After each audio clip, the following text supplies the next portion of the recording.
And Artemis 2 will allow us to really test how this works so that future missions are really set up for success. We'll also be deploying some CubeSats. They're small shoebox-sized spacecraft of their own. They're each provided by another country, one of our partners. As they conduct their research, they'll complement what we are doing at the moon with Orion. It is so incredibly exciting to be a part of this mission. And it has been, really one of the privileges of a lifetime. I can see the work I'm doing benefit crew members right now and benefit the crew members in the future. So it's incredibly exciting and it's very rewarding. As this rocket launches humanity off of the Earth, we'll be setting the stage through our science to prepare humanity to leave Earth and explore the solar system.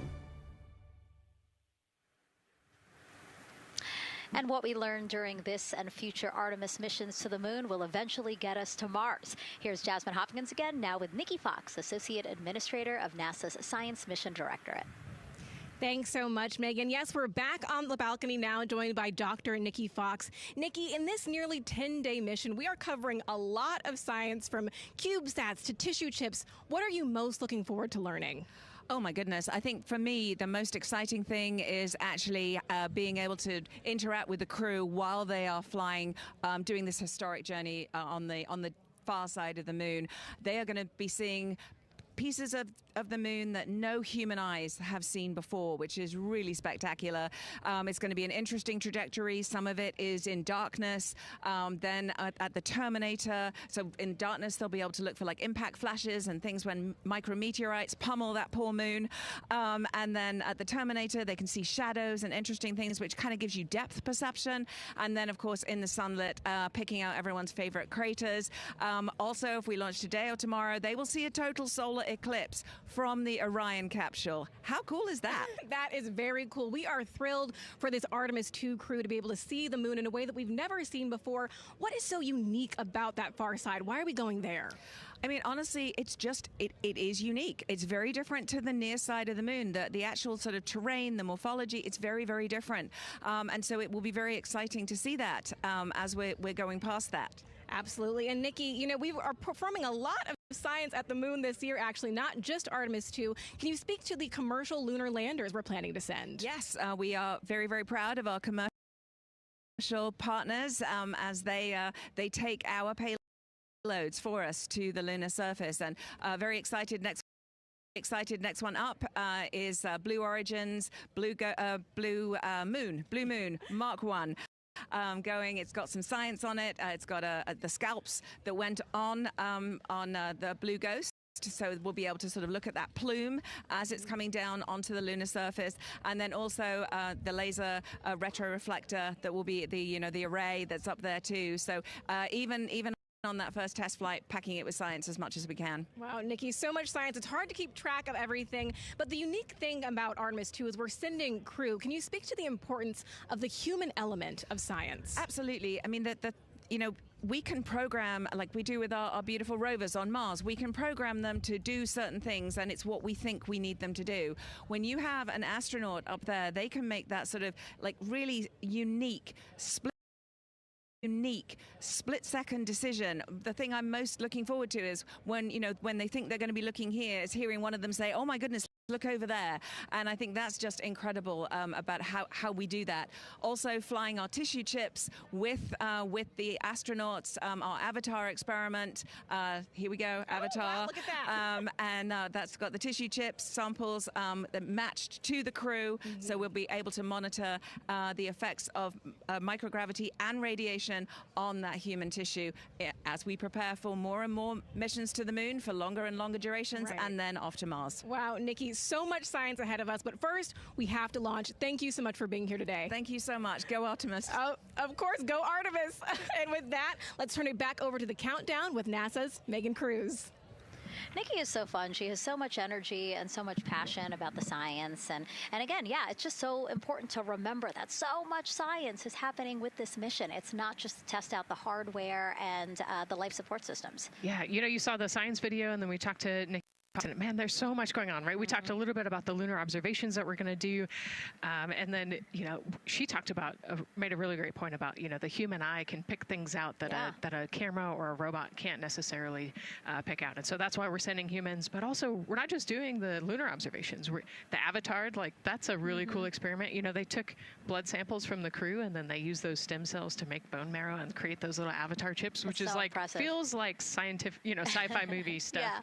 But we're going to look at radiation. We're going to look at all sorts of different scientific experiments. We got the little CubeSats. We're going to go look at space weather. Lots going on. Yeah, even collecting some of the astronauts' saliva, you can learn a lot about the body through the saliva. So just really a lot in a small amount of time in a small capsule. Scientific discovery. That's why we go back to the moon. Yeah. And so again, her energy just so oh my God, I can't find the word. So wonderful. Awesome. I don't know why I couldn't find the word. So anyway, just really, again, thank you, Dr. Nikki Fox and Jasmine. And so Nicole, what about answering more questions? Let's do it. Okay, great. First one, what was the word I was trying to get at? No, I'm kidding. Let's have the first question up on the screen now.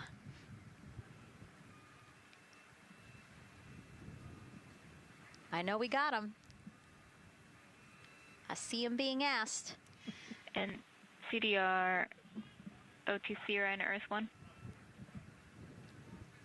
Go. For your awareness, scrubber cycling is about to be restarted. Integrity copies.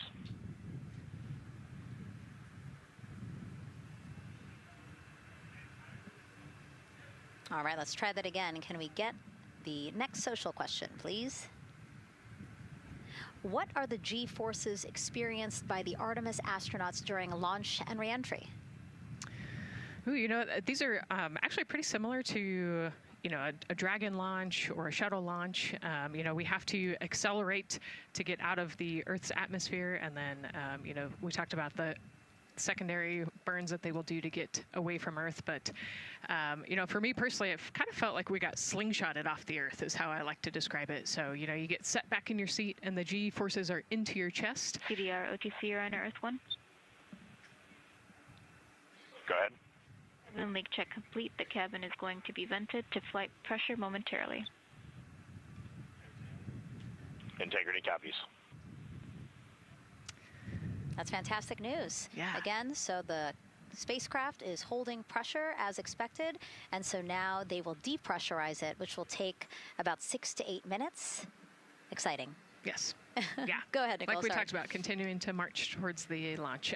So the G-forces are into your chest, and it's kind of a slow build, and you can get all the way up to 4.5 Gs into the chest during the launch. And often they have to back off on the thrust a little bit so that you don't get too high in the G-forces, and especially as we go through kind of max Q or that max aerodynamic force, so as they get through the thicker parts of the atmosphere.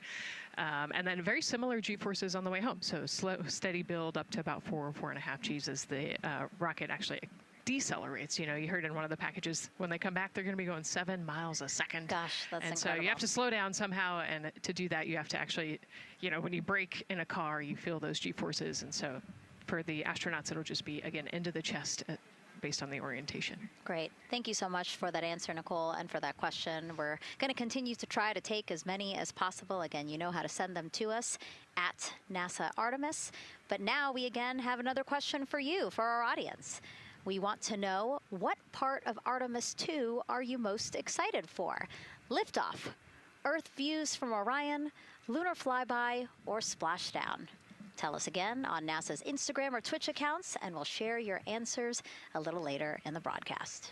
That's a tough one. I don't know what my answer would be. I know. I don't know either. I'm excited for it all, but that's a cop-out.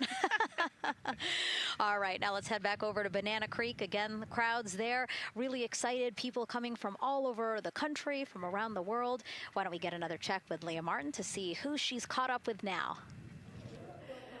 Well, Megan, we were a little while ago talking to some students from around the globe. Today we're actually talking to some local students who are from right here, locally Merritt Island in Titusville.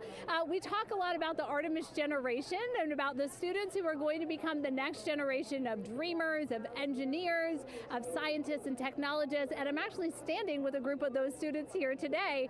Our local high school has actually implemented a really neat new program in the spirit of being able to create these pipelines for employment and engagement. Can you tell me a little bit about what Merritt Island High School is doing? Sure. Well, this is a new program, first of its kind here at Florida, and basically what we're studying is astronautics and aviation, kind of blended the two together. We have flight simulators in our lab, but students are also learning about engineering, aerospace engineering, and we're trying to make all kinds of pathways available for them, trying to give them opportunities to see which pathway they might want to be interested in.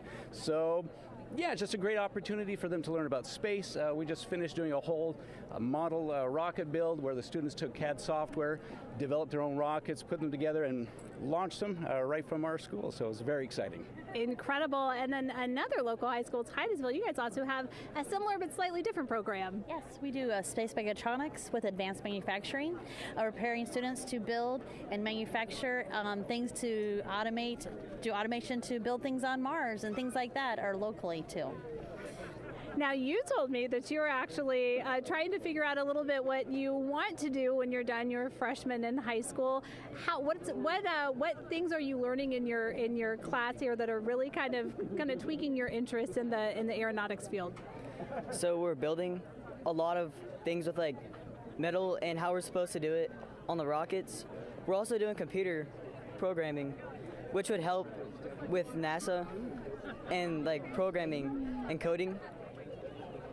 Absolutely. And you were actually telling me that I think were telling me that you're interested in becoming a pilot. We talked a little bit about the pilot who is on board the rocket right now. How is this program preparing you for your future? I mean, it's teaching me everything that I know about aviation, and it's really inspiring that I get to learn it in a classroom, like locally as well. It's amazing. I love it.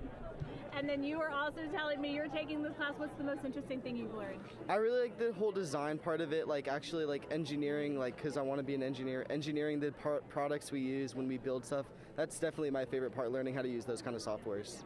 Absolutely. Well, Megan, when they're seasoned NASA employees, you'll be able to say that you saw them here first when they were still in high school. Back to you at the desk.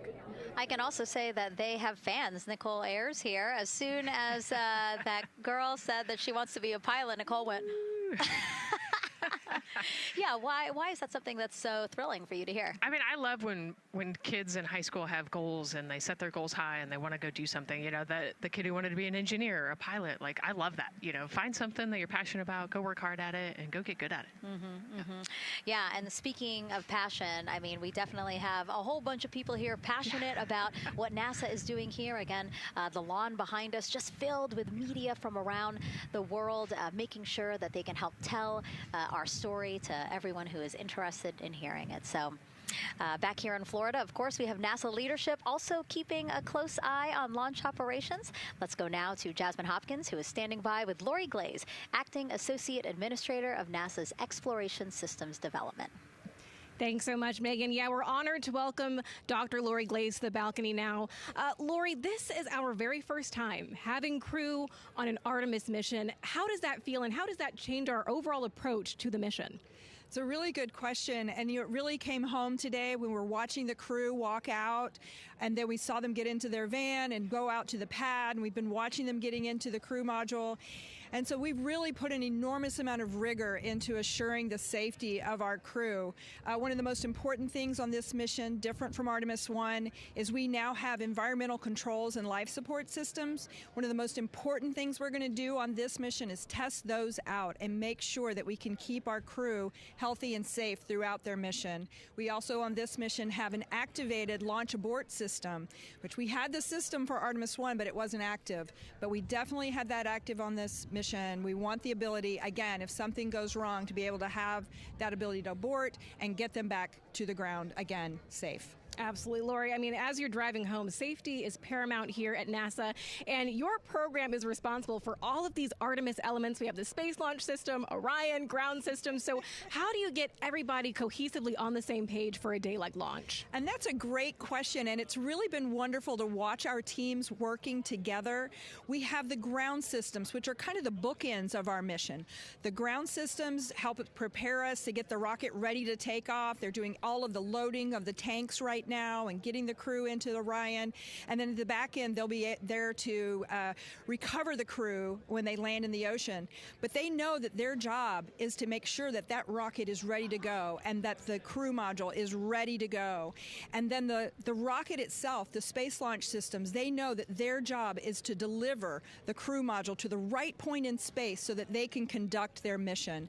And then again, they have to make sure that everything is ready, that they set them on the trajectory that is going to bring them around the moon and set them up to land in the right place in the Pacific Ocean. And that's their job, and they know how important that is.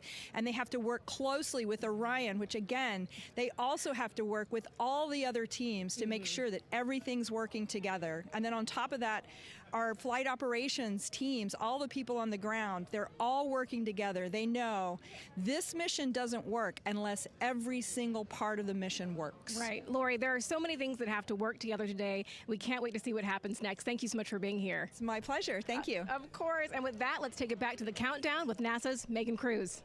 Yeah, and speaking of the countdown, 1 hour, 59 minutes and counting until the opening of our 2-hour launch window at 6:24 p.m. Eastern Time. This is a shot of Jetty Park. It's a nearby popular viewing location of rocket launches, and it is so great to see how many people are here. I mean, this is a Wednesday. Like, people had to take time off of school and off of work, but it's something that they felt like they wanted to do, to be here. Yeah, you know, I think just based on the chatter on the airplane ride yesterday, half of my airplane ride here was really? They were coming to see the launch. You know, everybody's excited and traveling from all over the world to come see this launch. And it really is a great day. We had some sprinkles here in the crowd, but for the most part, I mean, it's just a beautiful day to witness history. It is, yeah, you know, a little bit of sprinkles, but for the most part, the clouds are staying away, and you can see the blue sky behind us, so hoping for good weather in a couple hours. Absolutely. And so Dr. Lori Glaze mentioned what we learned from the Artemis II mission helps pave the way to sustained human presence on the lunar surface. So what are the objectives of this mission to eventually accomplish that? Let's check in with Gary in Mission Control for more.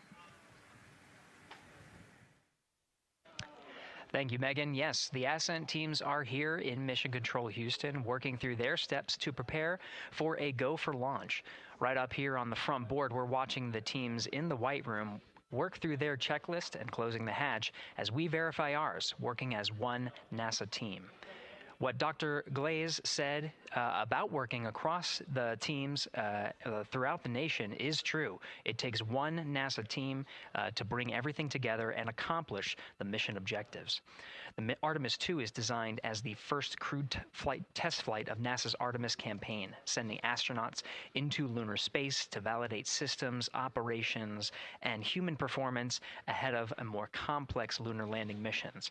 NASA has identified an extensive list of mission and flight test objectives that serve as a checklist to verify the capabilities needed to land humans on the moon. For the Artemis II mission, there are 5 overarching priorities that cover the mission and flight test objectives. First is, of course, the crew. As the first crewed mission inside the Orion spacecraft, this mission serves to demonstrate the capability of safely sustain the flight crew throughout the mission, including launch, the deep space component, and return. Number 2 is systems. This mission brings it all together to validate the performance of all ground and flight systems needed for a long-term lunar campaign, from launch infrastructure to spacecraft operations in deep space. Third is hardware and data. We'll be gathering performance data as much as possible over the Deep Space Network, but we also aim to retrieve onboard data and hardware after splashdown to gather additional insight and improve future Artemis missions. Fourth is emergency operations. The crew and flight control team will be testing emergency systems such as abort procedures, rescue operations, and contingency responses. During the flight, astronauts will rehearse a number of these procedures to ensure that in the event of a real emergency, the planned procedures and operations are sound. And finally, there's subsystem validation. Engineers will be verifying subsystems across the board to ensure reliability across life support, propulsion, avionics, and navigation systems aboard the Orion spacecraft.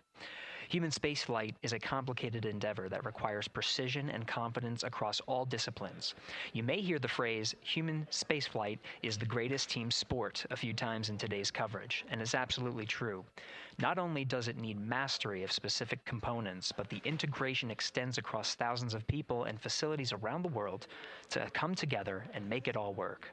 A lot of the work from many people has led to this moment, a rocket at the pad with humans on board, ready to put everything we worked for to the test. I'm certainly excited about it. The teams here in this room are looking forward to supporting the mission, and I hope those watching are as excited as we are. We are following the countdown here in Mission Control Houston. Everything continues to look good, now inside 2 hours from the beginning of the launch window. With that, I will send it back over to you, Megan and Nicole.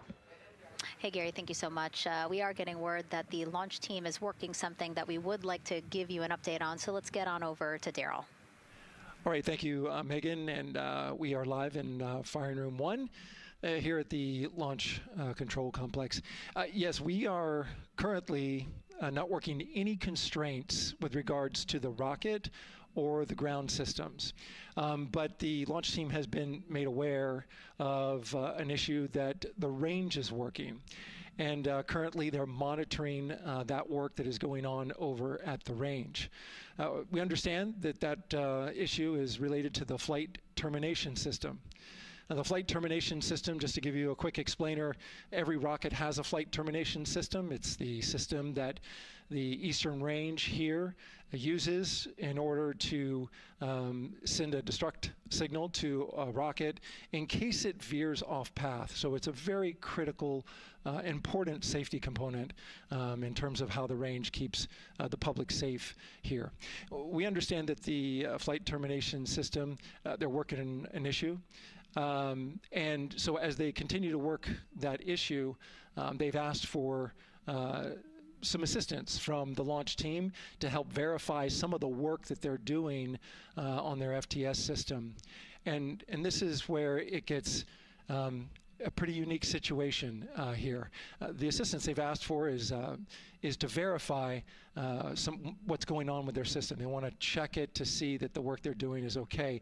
And in order to do that, the FTS console operator inside the firing room has been asked to help them verify it. And the way that they're going to do that, and the solution that he proposed to check and verify the system with the launch director, and she gave the approval, is to go get a piece of heritage equipment from inside the VAB that was used during the space shuttle program. And this equipment is able to receive commands by the range through the flight termination system.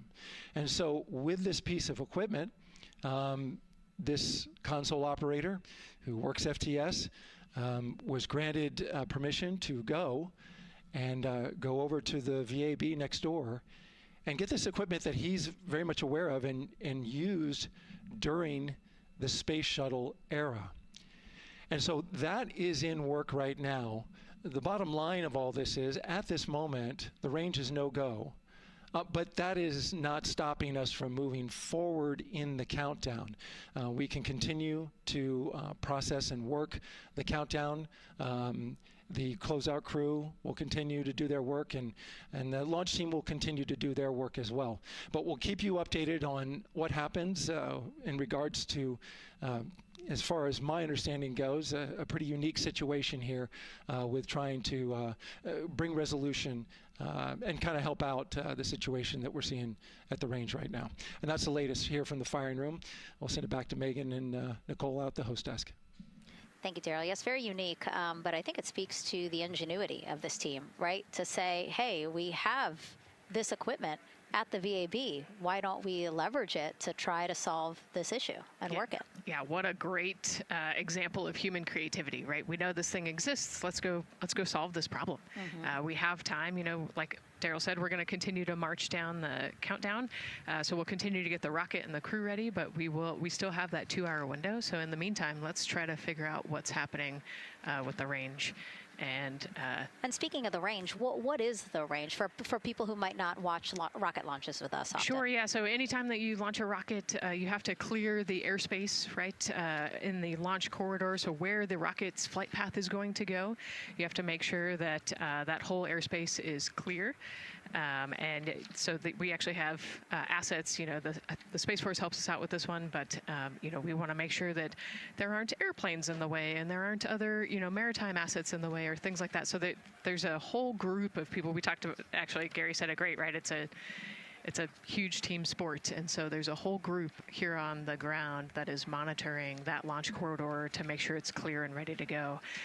And so if they're having issues, then we definitely can't launch this rocket. We don't want to launch blind into a corridor that we can't see. Yeah, because as Daryl said, I mean, it is very important, the flight termination system, needing to activate it in case of an emergency. So yes, something that we will closely be monitoring throughout the countdown, and hopefully again won't be an issue, that they can fix this issue by going to the heritage hardware that's in the vehicle assembly building. Right, what a great idea. Okay, so again, under 2 hours from the opening of our 2-hour launch window, 6:24 p.m. Eastern Time. The crew, as you can see there, inside of Orion, relaxing, getting updates from the team, but also just getting in the right headspace for hopefully launch today. Let's learn a little more about each of them now. The moon, to me, it's the thing that connects me together with all the other humans in my life. I remember being a little kid lying in bed at night and just looking out at the moon in whatever phase it was in, and I was thinking, man, my friends that live like 20 miles away, they can probably look out and see that same exact moon. And then when I was in the Navy and I would look out at the moon and I'd be halfway around the planet, and I would think, man, my brother can see that moon where he is, and he's halfway around the planet from where I am. To me, it's a connection of life on Earth. We can all look up and see that moon, and it's always changing. The moon is never the same 2 days in a row. I love that. My name is Reed Wiseman. I'm the commander of NASA's Artemis II mission around the moon. I grew up in a little town just north of Baltimore, Maryland, about 20 miles north of the city. There was a National Guard base nearby my house, and there were A-10 aircraft that would fly over every now and then. I just would look up at them and be like, man, I want to be up there. I want to go do that. And then my brother went to the Naval Academy, and I would go every year and watch the Blue Angels fly during commencement, and that just started to grow and grow and grow. For a while, I wanted to join the Air Force, and then I realized Navy flies as well, and they fly from ships in the middle of the ocean, and that was it. Like, done deal for me. That is exactly what I wanted to do for my career. Flying is freedom to me, especially when you're in a jet aircraft coming off of an aircraft carrier in the middle of the Pacific Ocean. Nearest land is over 1,500 miles away. So when you come off of that aircraft carrier, you are truly just alone with yourself out there. It is a magical experience to be out there all by yourself in an aircraft over the Pacific. Just it's free. I think anybody who accomplishes something that they set their mind out to, there's no one thing that does it for them. It's a combination of everything. I mean, the way my parents raised me, the way my brother and I, the way our relationship developed over time, my friends, being in the marching band, going to college, setting my own course, learning how to live on my own, being mentored along the way, being, kept on the path to success, but being given the freedom to, make excursions and fail every now and then and regroup and carry on. I think all those things come together in the end to get you where you are. I've had to overcome, I'm a human being. I've had to overcome a lot of fears. I'm pretty scared of heights. I joked about that on the International Space Station, but it turns out I'm only scared like at the edge of a building. When you're up on the International Space Station, even though you're 250 miles up, I never had that feeling of falling or that I was, at risk up there. I just kind of loved the feeling of floating and looking down at Earth. There have been challenges all throughout my life. By far, the biggest challenge was losing my wife in 2020 to cancer and now raising 2 daughters who are grown up now, but that's been the biggest challenge by far I've ever had to face. It is not easy. Being an only parent, trying to work a full-time job, and raising 2 kids is something that I think about every single day. I'm very proud of the work I've done. I haven't always done it well, but I've always shown up and tried as hard as I possibly can. I do wonder what it's going to be like when we are really far from Earth and can see it. The sensation of being so far away from everything that you know. I had that sensation on the space station the first time I got to sit in the cupola for a really long time. So I can only imagine what that's going to be like from 200,000 plus miles away. My name is Victor Glover, and I'm the pilot for NASA's Artemis II mission around the moon. When I was in 4th grade, I was 10 years old, and that's when the Challenger accident happened. And it helped me understand how the general public felt about the astronaut corps. Right? Like, these are the people that we want to be. And that just gave me an easy thing to strive toward. The biggest fear that I've had to overcome in my life is doubting myself. Going to college when no one in my family had gone to college was a huge risk. I had more confidence in my athletic ability than in my academic abilities. I could play football with those college students that I saw on TV. But my classmates that I saw in the lab and around the University Union, I didn't know if I had what they had. I think addressing that self-doubt was a part of, swinging for the fence and trying to go get an engineering degree, not just go to college, but get an engineering degree and then go do something challenging and technical like flying. Apollo is known for sending humans to the moon. Artemis has an opportunity to continue the Apollo story, but I actually think it's important for this story to stand on its own. Artemis is a new program, and we're trying to do new things. And it's great to compare and contrast. When you look at our spaceship, you can see parts that were designed, built, and integrated in another country. When you look at our crew, you see that our crew is international. There are also men and women. And I just think that comparing and contrasting makes the story even richer. The piloting role specifically, I will have an hour and a half or so where I get to fly the spacecraft by hand. We haven't flown that many spaceships. And so the ability to fly one actually in space on a test mission is just a really unique opportunity. I can't tell you how I'm going to feel when we fly by the moon and see the moon up close and the Earth from 250,000 miles away, but I don't use the word excited because I'm focused. What we do, this is very serious and it's very risky, and we are all intimately familiar with that risk. And so if we go out there and we're successful and we can pass that baton on to Artemis 3, that's something to really be excited about. I tell a story, which is one that my dad told me before the Apollo missions when he was just a very little boy.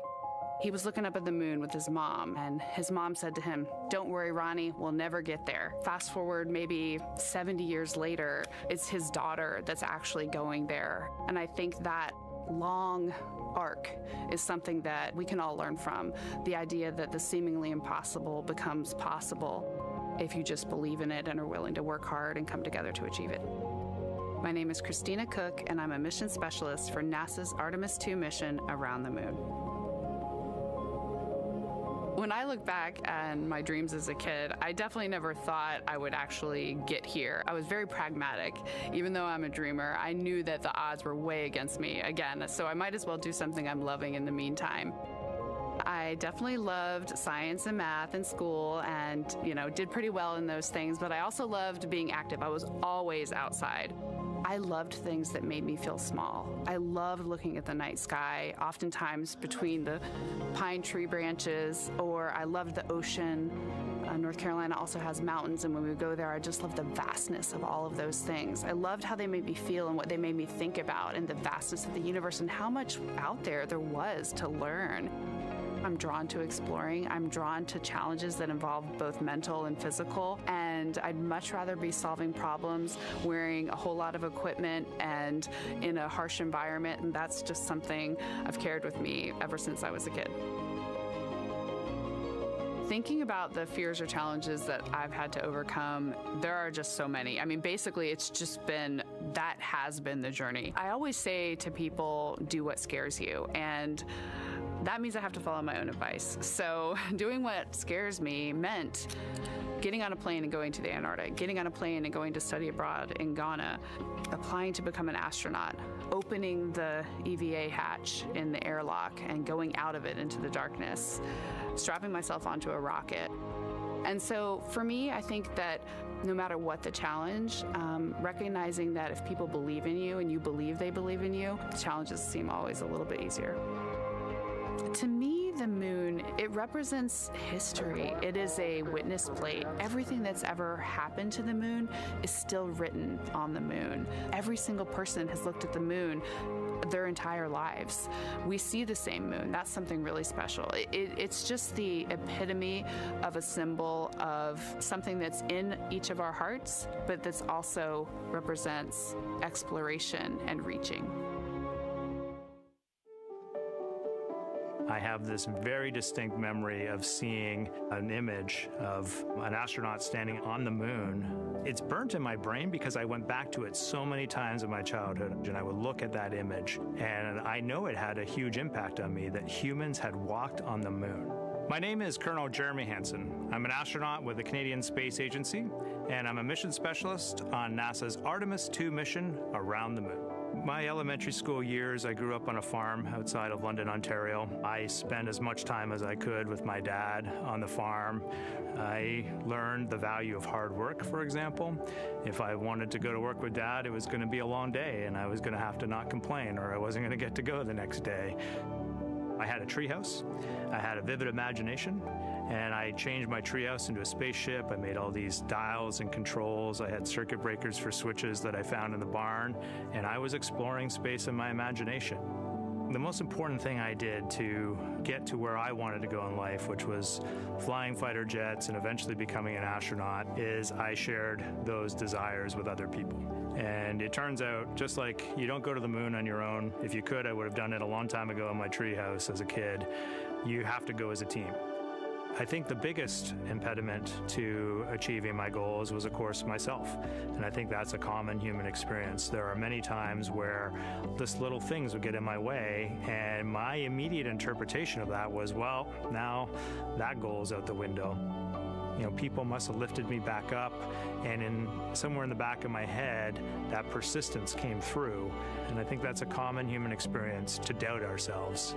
I've come to this, I guess, realization that I believe that we all have gifts to contribute, and the goal is to figure out how to use your energy towards adding positively to humanity's existence on this planet. But I love it when humanity sets big goals, like sending humans to the surface of the moon with an eye to eventually going to Mars, because when we do that, we can bring together genius from not just even in one country, but around the world.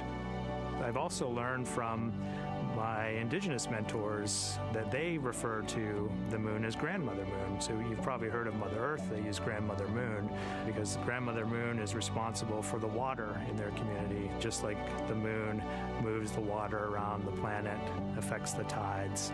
And I think that's a really beautiful thing for us as we go back to the moon, to think about all the different cultures around the world and how they view the moon differently. And that's really neat because we all share that same moon in the night sky.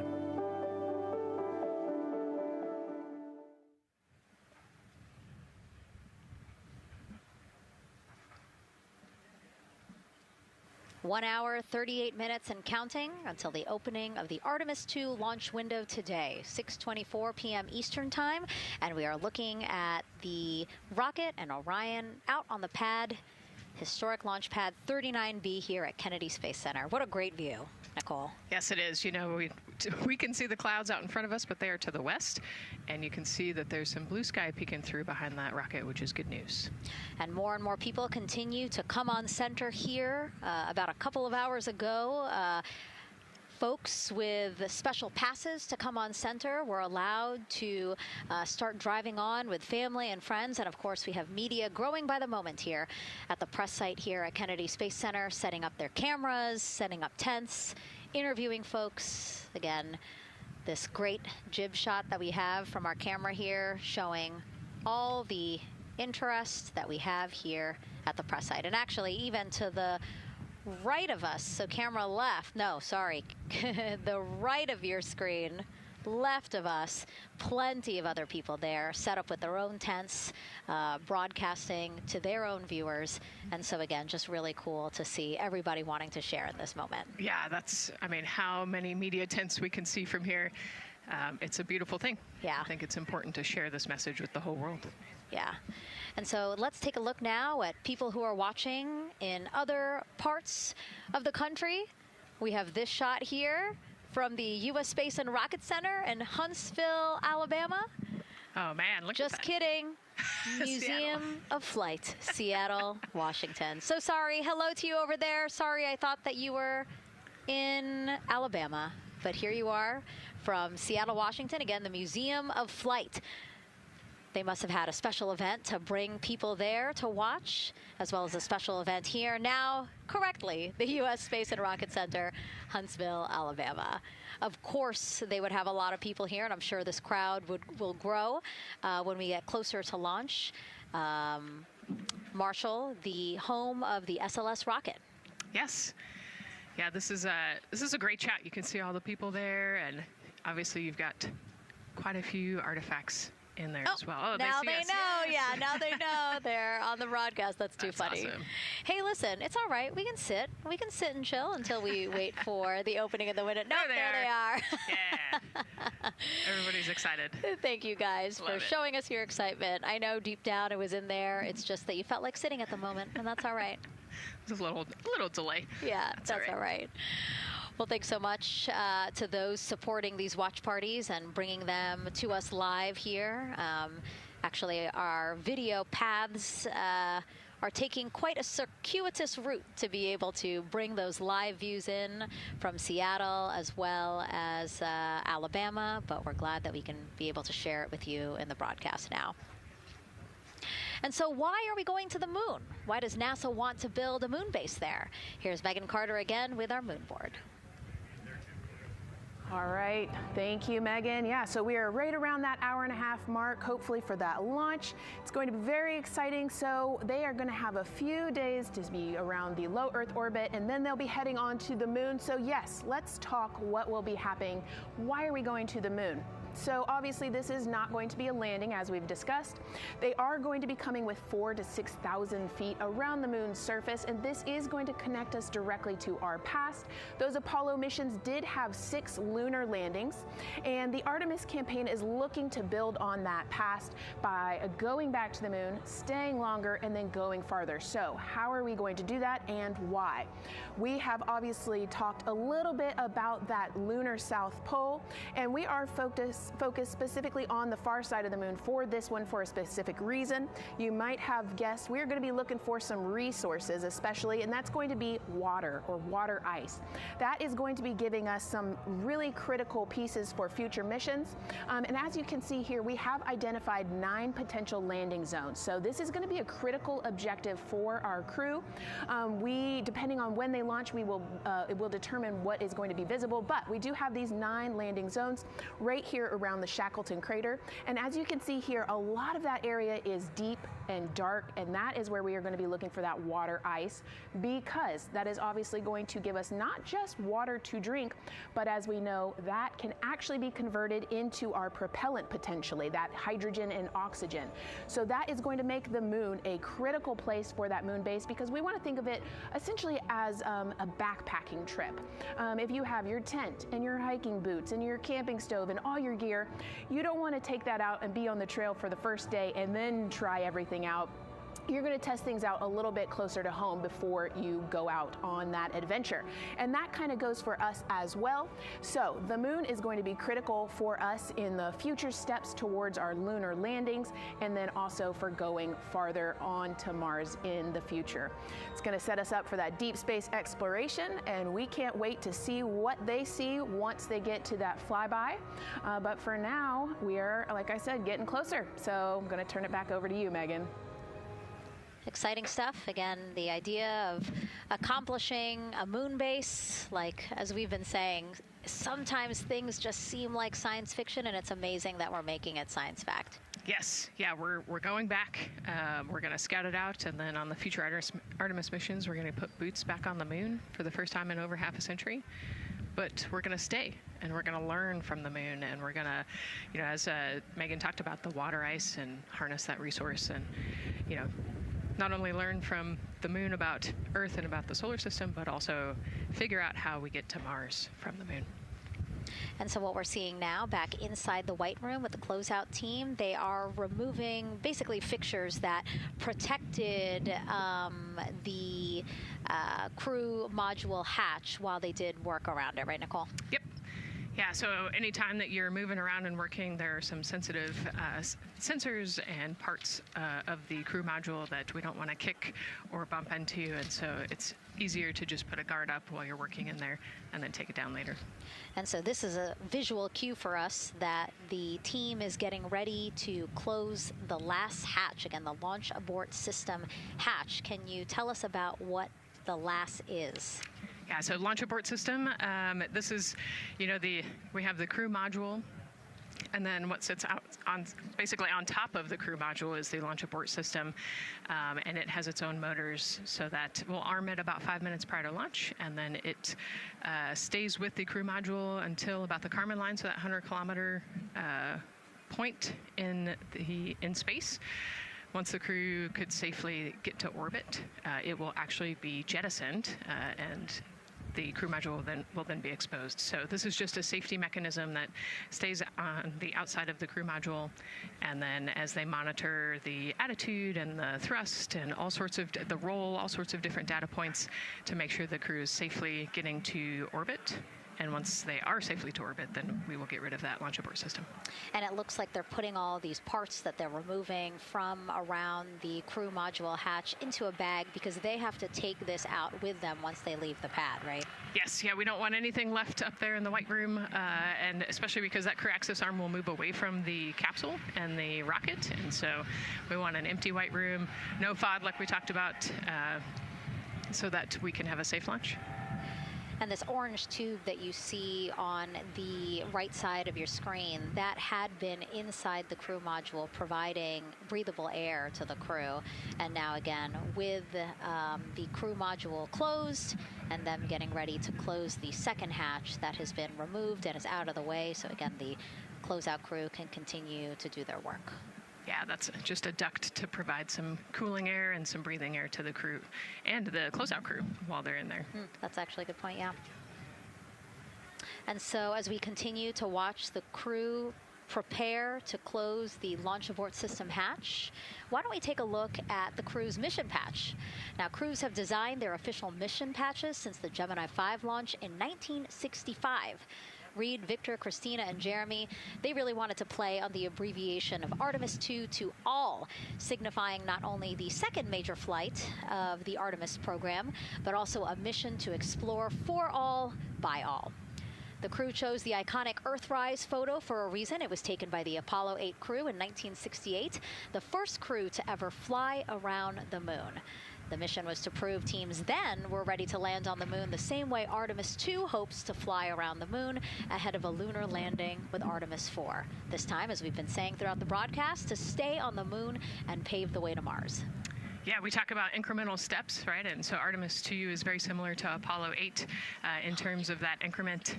They're going to fly around the moon and set up the rest of the Artemis program for landing on the moon, but also with a nod towards the fact that we do this for all humanity. And I love the thoughtfulness and how much importance they put on their patch design. Another camera angle of inside the Orion spacecraft. I was going to say we might be able to see Rise, but I think it's right behind Reed's foot there. And so to orient people again, so basically we have Christina in your upper right hand, Christina in your upper left hand corner. Then you have Jeremy below her. And then the feet you're seeing, those are Reed's feet. And then next to him, the upper right hand corner, that is Victor, who's unfortunately hidden by Reed's feet, but again, that is the orientation of the crew inside Orion right now. Now, earlier this week, the crew got to stick their patch on a wall just outside the suit-up room. You can play that video there now. You can see that crews have been doing this as part of a pre-flight tradition again. Wow, Reed just making sure that thing won't come off. It's flat. And so now Victor is signing there, followed by Christina, and then Jeremy. That's a fun tradition, and your patch is up there too. It is. Yeah, ours is on the left-hand side there. Yeah, it's a fun tradition. This is a really fun day too. You know, they did this a couple days ago, but it's just another step that makes it a little bit more real that you're going to be launching soon.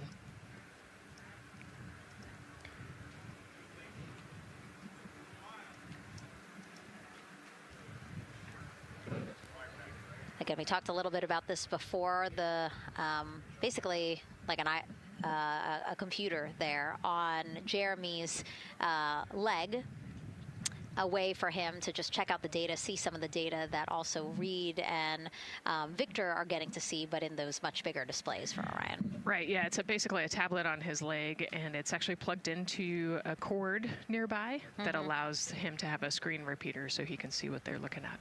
And it looks like he's taking notes. Can you talk a little bit about what that is? It's part of, all of them have like a little procedural book, right? Right, yeah, so they have what we call a knee board, and they'll have blank pages to take notes on. They might have a cue card or procedures, or they can be kind of custom built to what each crew member wants for their knee board. This mission, of course, built by people and companies in all 50 states, as we've been saying throughout the broadcast, and with our international partners as well. Let's take a look at some of the people playing such a big role in today's test flight. What we're doing here is a collaborative effort of hundreds of thousands of people. This is about the parts, the hardware, the software, the services, all coming together to make that mission possible. My dream for this space program is that we would not just push the boundaries, but that we push them together. And liftoff of Artemis 1. We rise together, back to the moon and beyond. It takes a team to do great things. And Artemis has an incredible team. We have international partners. We have commercial partners and industry partners. It takes unity to accomplish great things, and that's what this mission's all about. We're not sending our money to the moon and lighting it on fire. We're putting that money right back into the economy in ways that benefit everybody. So every dollar that comes out of the Treasury that goes to support this mission goes back into the Treasury 3 times. What is very important to me is that we do it the right way, and that we do it with our values, that our industries grow, that our communities grow, that our families are healthy and safe and have amazing things to work on. Then we're going to build machines to go even further onto Mars. That is our generation, the Artemis generation, that defines the starting point of our exploration future. I just want to say thank you to all of the hands that have touched a part of this program and the hearts that have moved everyone to this goal, because we're going to the moon and we're going beyond. One team. One team. One team. One dream. What I really like about that package is, again, just reminding people that this is spurring so many jobs across the country. Yeah, across the country and across the world, right? The whole world has a part of this. The Artemis Accords are signed by over 40, 50 different countries. And so, yeah, we're taking all of the taxpayers' money and we're putting it right back into the jobs here in the U.S. And the money, too. You know, when we have more disposable income because we have good paying jobs, that's money that goes back into our economy as disposable income. So really, it is just an ecosystem that NASA is proud to be a part of. Right. Not only is it about the money and the economy, right, but it's also about the science and what we're going to learn and exploration. You know, on top of all of those things, we benefit the economy as well. Obviously, Nicole is a wealth of knowledge. We're very lucky to have her. We're going to be tapping into that knowledge throughout the broadcast, and we have been for now close to 4 hours. So thank you, Nicole. I hope you're holding up okay. Yeah, I'm loving it out here. It's been great. Let's learn a little bit more about Nicole. Her first mission to space was actually last March. She launched from here at Kennedy Space Center as pilot of NASA NASA's SpaceX Crew 10 mission to the International Space Station. And what a beautiful launch that was. She spent 148 days in space conducting science experiments that could benefit us on Earth. For example, one studied the physics of liquids, which could help researchers deliver medicines more effectively. She also conducted an almost 6-hour spacewalk to help upgrade the orbiting lab's power system. Nicole is a lieutenant colonel in the U.S. Air Force and flew one of its most advanced aircraft. She was born in San Diego, California, and is a twin. That's a cute photo of the two of you. Oh, that one too. Young explorers, yeah. Yes, yes. That's so great to just see how far you've come. Again, I think that speaks to what we've been saying. Like, you know, just if you're passionate about something, go for it and see where that takes you. Yeah, I think that's a great example. You know, I was a serious little kid with really high goals and, you know, just kept working hard and never got bumped off the path and ended up here. And, you know, I think it's a testament to the human, like we talked about, you know, if you're willing to work hard, be a good team player, you can really get anywhere you want in life. And that's what I love to talk about. Christina has mentioned similar things. And so it's been kind of a theme for the day. Yeah, definitely a theme for the day, a theme for the team. The team has said the same, the crew has said the same sort of things. So absolutely, Nicole, thank you so much for being here. And hopefully only a little bit more until launch today. Hopefully. So today's Artemis 2 test flight will mark only the 7th time NASA astronauts will launch on a new NASA spacecraft designed for crew. And then controlling the flight will be Mission Control in Houston. Our Gary Jordan is inside with flight controllers. Hey, Gary.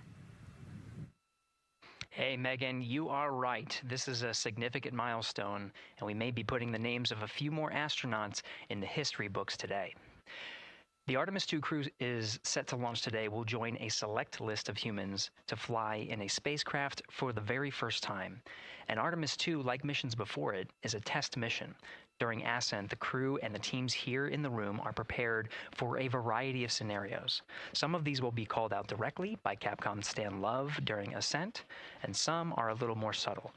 These calls can be split into 2 categories: alternate main engine cutoff or MECO targets and aborts. First, there are 2 alternate MECO targets, or AMTs. These note milestones to give flight control teams and astronauts an idea of what would happen after that moment should the core stage lose one of the main engines. First is AMT low. You won't hear it called out by the crew or Capcom since this happens right at liftoff. If the core stage loses one engine at this moment, an abort once around option could be made at main engine cutoff, meaning the crew could target a splashdown in the Pacific. The second is AMT high, which would be called out by Capcom's Stan Love around 22 seconds. After this moment, if the core stage loses an engine, we can still pursue an alternate mission in low Earth orbit to accomplish some of the test objectives. And at about 5 minutes, 16 seconds into the flight, you'll hear the call 3-engine press. This is a good moment. After this point, if the core stage loses an engine, we can still make a nominal main engine cutoff and pursue a moon mission as expected. Again, these MECO targets give the flight control teams and crew an idea of what lies ahead should one main engine be lost, but assumes we are otherwise continuing to a main engine cutoff target. This differs from an abort, where the Orion capsule separates from the Space Launch System prior to the planned separation time. There are abort options at every moment that integrity is attached to the Space Launch System, from the pad to more than 3 hours into the mission. During the first 8 or so minutes of powered flight, there are 3 abort options. First is the use of the launch abort system, which you see at the very top of the rocket and here in the White Room where the hatch is open and teams are working to close it. This particular abort capability can be used from here at the pad through roughly 3 minutes and 22 seconds into the flight. Next is an untargeted abort splashdown, or UAS. This uses Orion's service module engines to escape the SLS and becomes available immediately after the launch abort system jettisons. Third is an abort once around, or AOA. You'll hear Capcom Stan Love call AOA open around 7 minutes 30 seconds into the flight. This also uses the service module engines, but the burn profile is a bit different to aim for a splashdown in the Pacific after one trip around the Earth. NASA's expedited recovery teams are staged off the coast of San Diego to get to the crew and integrity quickly for this abort option. An AOA option continues to be available until solar arrays are deployed on the Orion service module a little more than 30 minutes into the mission. At this point, an abort to orbit or ATO option becomes available until separation from the upper stage around 3 hours and 23 minutes. Mission profiles can vary depending on when an ATO is executed in that window, but with power being drawn from solar arrays, it buys more time for astronauts and flight control teams to make decisions and stay in Earth orbit, return for a splashdown, or continue to the moon. The Artemis II crew and flight control teams are well trained on all of these scenarios, and the calls you hear to the crew on Orion to Earth may help them be in a ready state for whatever challenge may come their way. At this time, we're not tracking any significant issues here in mission control in Houston, Texas. That would be showstoppers for today's launch. We're continuing to, of course, monitor the countdown along the way and make sure all systems are go for when we reach T0. With that, I'll send it back to you, Megan, at the Kennedy Space Center. All right, we are ready for another reading if you are ready over there. Yes, sir. CBA is steady at 2,600 PSI. All right, copy that. And you know, the more times we ask you to do that, the closer we get to launch, so that's a good thing. Copy. You heard it there from NASA Test Director Jeff Spaulding. The more that they keep on asking her how the pressure is holding in the counterbalance assembly mechanism is a good thing, because it means we are getting closer to launch. So that's amazing news over the loops that we just heard on Orion to Earth 1. Again, that communication channel with the crew. But now I want to get back over to Daryl with the launch team. He has an update now on the flight termination system that the team was tracking. All right. Thank you very much, Megan. And we're getting an update now from the launch team as we speak.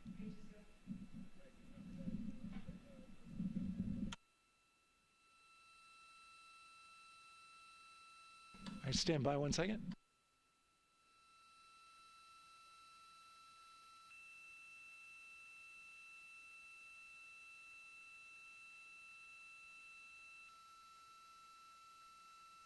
Okay. Sorry about that. We're just getting an update, in fact, about what I was about to report out on the range. And the good news is the range is go. So we reported that they were working to verify their equipment regarding the FTS system. And they asked for a little of that verification work to be done by one of the FTS engineers here in the firing room. He went out to the VAB to get some legacy hardware to help out with it. But in the end, this is a fix that the range had come up with to get clearance, to clear the range rather, and to as well work the FTS system. And so now they are go. Again, the range is go. That is no longer a constraint.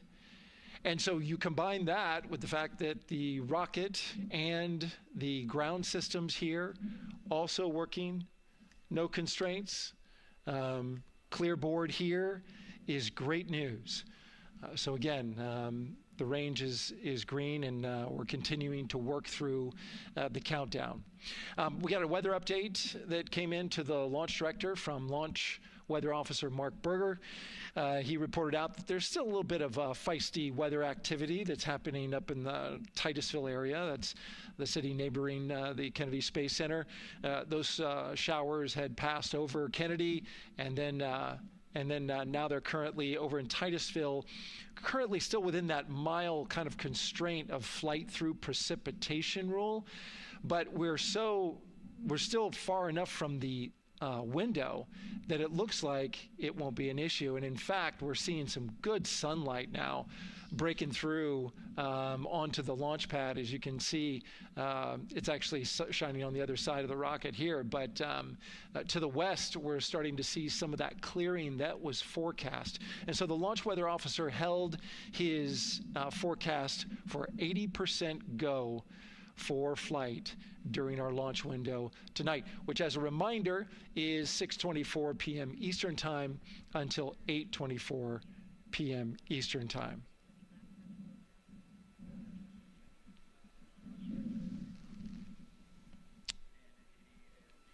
And we're also hearing that the last hatch closure, as you can see in the bottom corner of your screen.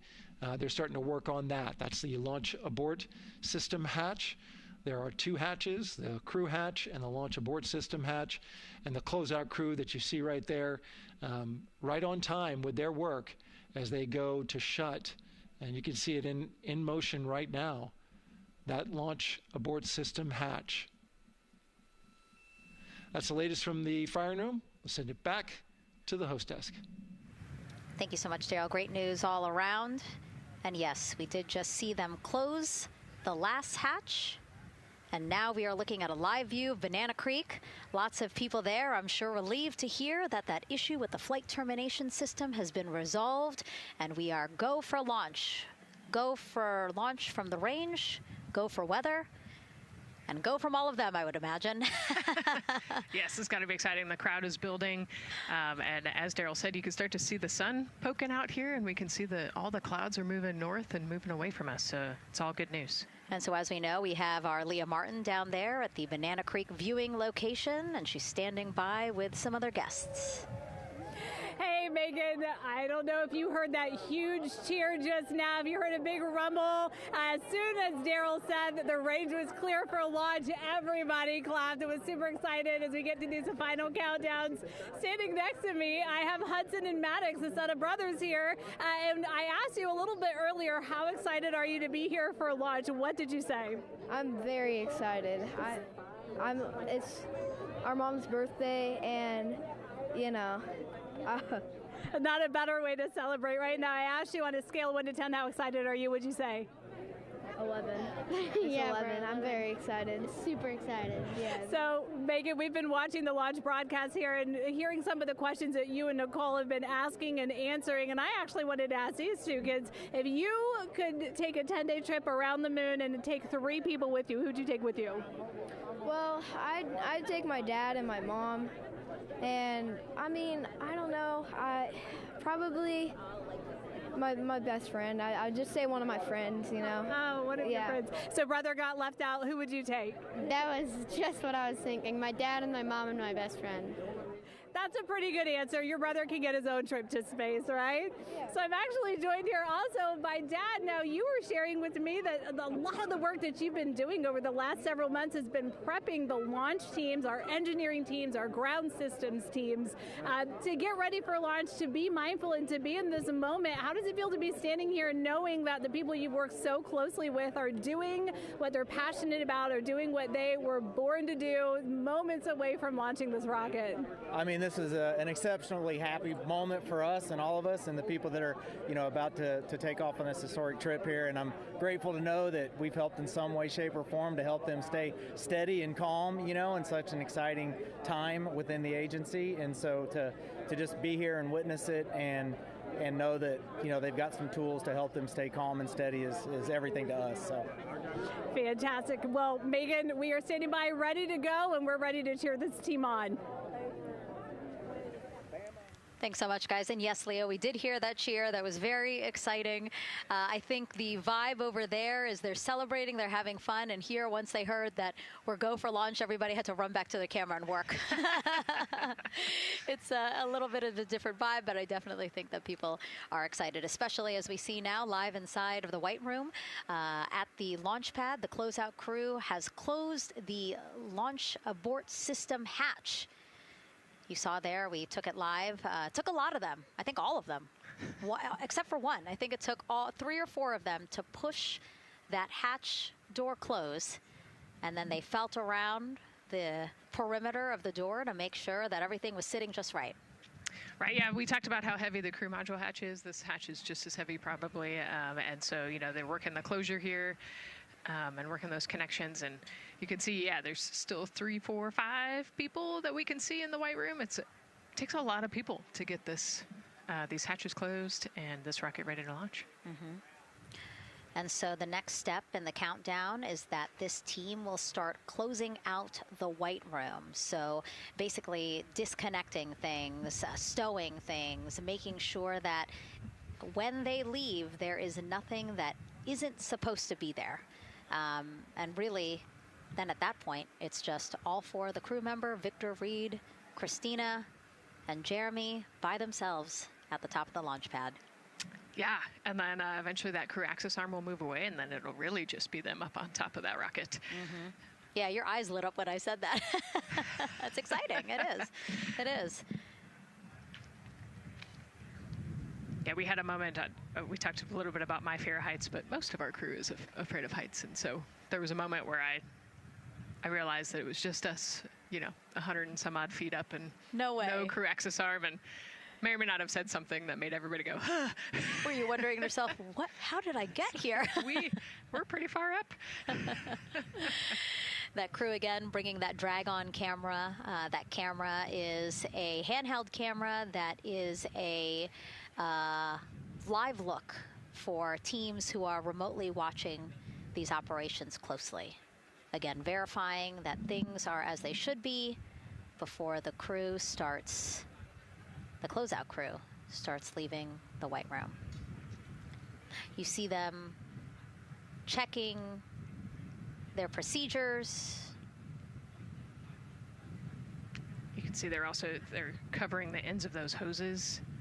That's to protect those hoses from FOD, so we don't want any dirt or anything to get into those while we transport them and stow them. So you can see Andre there working to close out the hoses as well while they're cleaning up the white room. And so they'll tape that close. You just saw number five holding some tools. Again, we'll stow those away. You have to account for everything. Obviously, they did have tools out. They did have procedures, paper, notes out. Like all of that has to go. Yes, and you can even see on number 3's hat, he's got a string that's connected to his suit there. Mm-hmm. That's, again, just to make sure that we don't lose anything. If, a gust of wind or you get knocked or something, you don't want to lose a single thing in the white room. So everything is tethered, everything is accounted for, and everything is protected. The crew now, another live view of them inside Orion. Jeremy, Christina, and Reed and Victor on the right side of your screen. What do you think they're thinking right now, Nicole? Oh man, just over an hour to launch. There's probably a little bit of a lull right now, monitoring some systems, but you can see Reed's got his feet crossed. So I think just trying to relax and, pass the time by maybe thinking through the items that they're going to monitor through the launch, the different jobs that each of them have throughout the launch. And once they get to orbit, this first day on orbit is actually really busy for them. Mm-hmm. They've got, 2 burns that they have to monitor. They've got to get the system set up, and they've got to get the cabin set up. So there's a lot going on in the next 24 hours for this crew. I think they've got a couple sections where they get to take a nap, but I don't think they get a full night's rest for quite some time. So, yeah, going through what's next. And so as we say that, imagine what it would be like to live in a spacecraft for 10 days. Let's take a look at what life will be like in Orion. Artemis 2 is our first crewed mission back to the moon since the Apollo program. A lot of the focus of Artemis 2 is really checking out systems to be sure that we're ready and well positioned for continued human exploration. My name is Susan Baggerman, and I'm the Chief Health and Performance Officer for the Orion program and the Artemis 2 mission. And this is 10 Days in Orion.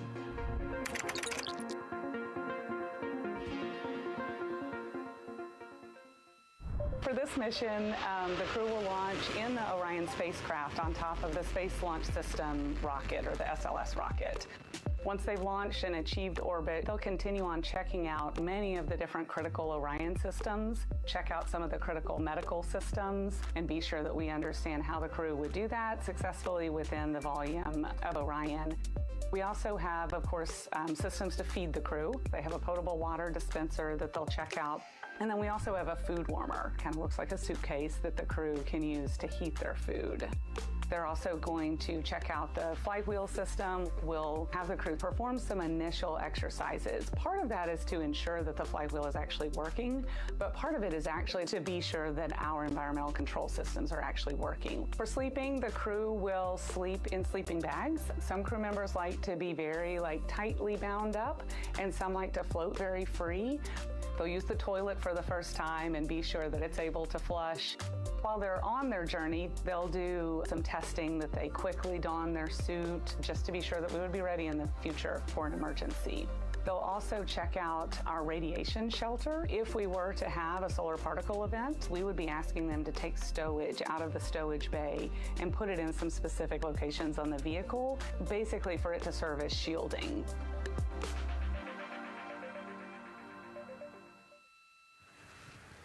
And so I want to talk a little bit more about what we just heard in that package. I am interested in the space food. So Reed, Victor, Christina, and Jeremy have a pretty big menu to choose from, so that's really cool. We're actually going to pull up a graphic now that kind of shows you some of the food that they're going to have with them on their 10-day journey around the moon. We know of more than 10 types of beverages. There's coffee, a mango peach smoothie, apple cider, lemonade. So those all sound delicious. And now I've just remembered I haven't eaten lunch. They're actually not too bad. I actually have a mango peach smoothie with me today. No way. Yeah. So you can see they come in these little packets here, but it's just kind of a dried powder that you add water to. So this would actually, you'd add 175 milliliters of water and let it sit for 2 to 5 minutes, and then you can stick a straw in it. You saw in that package they put a straw on the top septum portion there, and then you can drink it. And so this is the packaging. This is food that you brought up with you, or that you had while you were at the ISS. Yes. Yeah. Actually, this is all food that we have available to us on the standard, what we call the standard menu on the space station. And so, actually, the graphic there showed quite a bit of the standard menu that they're going to take with them. So, let's pull space it back food up, is space actually. food. Yeah, we can use the food that we have been using. You know, our food lab at Johnson Space Center actually creates that food, and then they stabilize it and they package it for us and everything. So they do a really wonderful job out there. We've got different types of food. You know, you can see I've got this is a soup, tomato basil soup, so thermal stabilized. It's already hydrated, so you just throw it in that food warmer that we talked about, and then you can eat it. But then we also I have some shrimp cocktail here that's, you know, irradiated, so it's in a package that protects it. I'll show you. I've got a brownie too. That's probably my favorite one. But are we eating it? We might, if you're.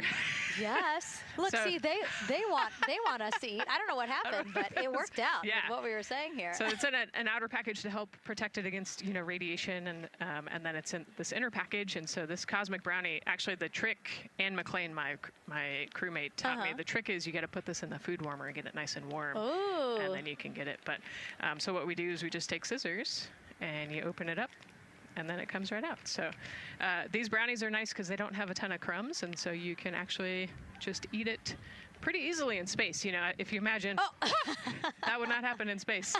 It would not fall. But yeah, so we've got all sorts of things that you can actually eat. The menu's pretty good and pretty diverse on the space station, and then as you saw, pretty diverse for Orion. Nice. Yeah, that's amazing. And again, here's a look at the crowd that's starting to continue to grow here as we get closer and closer to launch. We are now under an hour from the opening of our 2-hour launch window at 6:24 p.m. Eastern Time. And so let's take some questions from social media. We haven't taken some of those for a while. You put that brownie away, Nicole, or I'm going to steal it. Nicole, we have another celebrity who submitted a question. Let's take a look. Okay. A quick question for the Artemis crew. What food from Earth would you bring with you into space? And why would it be lasagna? Because that's the greatest food.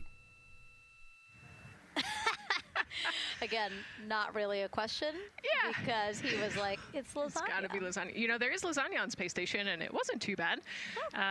Probably not my favorite food of all, but yeah, lasagna's not a bad option. It's a high-calorie meal. If you're trying to, you know, carb load for a spacewalk or something, it's a great option. Yeah, I remember Christina saying that her favorite food on the menu, and actually, she was saying that she was getting in trouble because people kept on saying, you can't eat mac and cheese every day, Christina. You know, we mentioned the mac and cheese and brisket earlier. Man, I would put those two on a tortilla. That would be great. That sounds delicious, delicious. Well, thank you so much, everyone, for sending in those questions. For everyone from a 5-year-old that we got a question from to all the way to Roy Woods Jr. there, a comedian. So thank you so much. And if you're just joining us, welcome to the Space Coast of Florida, where we are counting down to liftoff of Artemis 2. You see a beautiful aerial shot there of our rocket on the pad. For the first time in more than 50 years, we are sending humans to fly around the moon and back, and we're taking you all of you with us on this next chapter of human spaceflight. I'm NASA's Megan Cruz, and this is NASA astronaut Nicole Ayers. Great to have you here, Nicole. Yes, this has been a beautiful day. Excited. We're continuing to march towards this launch. Yeah, and if all goes as planned, this crew could travel farther from Earth than any other humans before them and see parts of the moon no one has ever laid eyes on. How exciting. Yes. Exciting is an understatement, I think. That's true. We're going to see the far side of the moon for the first time by humans in a long time. It's important. And as the crowd again builds behind us, more activity that you're seeing here at the Kennedy Space Center press site. We also have a ton of people gathering around the world to watch this history-making moment. So let's take a look at those watch parties now. Oh. That crowd has grown. We checked them probably like 30 minutes ago, and it was half that. But again, as we get closer and closer to launch, we are seeing more and more people gather together, wanting to experience this together and not just in a vacuum at home, you know? Yes, this is so exciting. Look at all of those people. Man. And now here we are back in Seattle, the Museum of Flight. Again, people gathered there to show their kid. We see someone walking in the second row there. His first crewed launch to the moon. How exciting. That is exciting. Hello, everyone. Woo. Oh, that's so great. And now let's get you up to speed on what's happened so far. Again, we are now within an hour of the opening of our launch window. So what has been happening so far today? Well, a lot. After waking up and grabbing a bite to eat, our Artemis 2 crew suited up inside the historic crew quarters, a tradition that dates back decades. Teams helped them into their custom Orion crew survival suits, and just like other crews before them, they gathered around a table for a card game to pass the time, but to also burn off any lingering bad luck before they walked in the footsteps of every NASA astronaut launching from Kennedy Space Center since Apollo 7 in 1968. They walked outside the Neil Armstrong Operations and Checkout Building to greet a crowd of family, friends, supporters before getting into their Astrovan for their security-escorted ride out to historic Launch Complex 39B. They got a close-up look at the SLS rocket, then walked across the crew access arm and climbed one by one inside their Orion spacecraft. After that, teams conducted final checks with the crew before closing both hatches, the crew module hatch, as well as what you're seeing there, the launch abort system hatch. And now we are back live at the pad where the closeout crew is getting ready to leave the White Room. They are now tethered, Nicole, because they are about to move some pieces that connect the Orion spacecraft to the White Room, correct? Yes, there's kind of what I would call a shroud. You can see them working that there. So it is actually connected, so that way the gap between the crew access arm and the crew module, and well, I guess that's the LAS there, is covered. But they're about to remove that so that the crew access arm is not connected to the rocket in any way, so that it can retract here in the next few minutes. And for how we're looking with the launch countdown milestones, let's go to Daryl Nail in the Launch Control Center. All right, thank you very much, Megan. And as you can see there, the finishing touches, as you've been talking about, to the LAS, which brings me to that subject, because we currently are hearing the launch team is working an issue that was reported out with the LAS. At least there's an issue apparently with a battery on the LAS. The engineer who is in charge of the launch abort system sits on console here, reported that a temperature for one of the two LAS batteries is out of range, and although it's not a constraint for launch right now, it would be when that temperature is checked inside of T-minus 6 minutes, which is inside of terminal count. So right now, the team is working some troubleshooting on this issue. Going to follow, of course, along closely with what they learn. But again, a battery temp for one of the 2 batteries on the LAS is out of spec, and the team is working to understand, first of all, whether or not this may be a sensor issue, or is there an issue with the battery itself. So again, looking into it, troubleshooting and researching as we speak. With regards to the weather, we did get some good news there. Launch Weather Officer Mark Berger reporting to the launch director that the weather chances have now improved for the window. We are up to 90% go, which is great news. Again, 90% go. That is up from the 80% that we started when we had the first weather forecast come out officially 3 days ago. And so that is great. And for anybody who's here in the launch area knows that is certainly viewable. They can see that by just looking up. So we're getting some good clearing as forecast.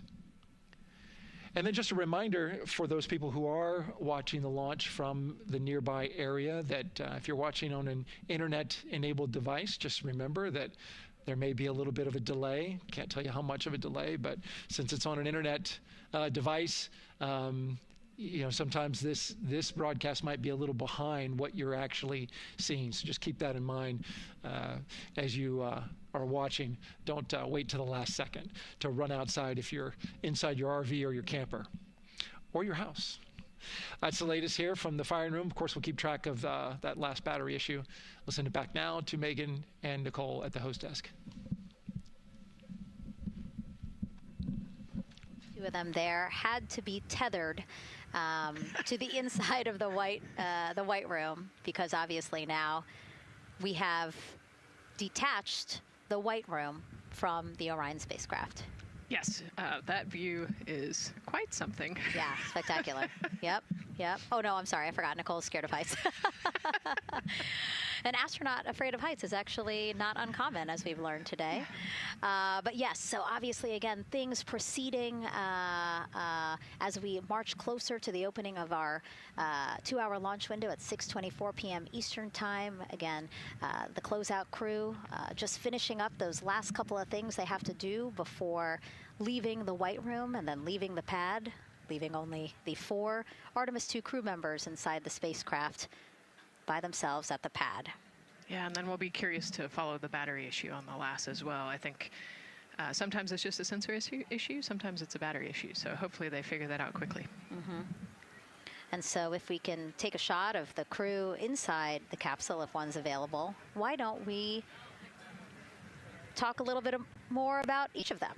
So we have Artemis II Commander Reed Wiseman, Baltimore native, and he's actually, you see his feet in that shot there from inside Orion.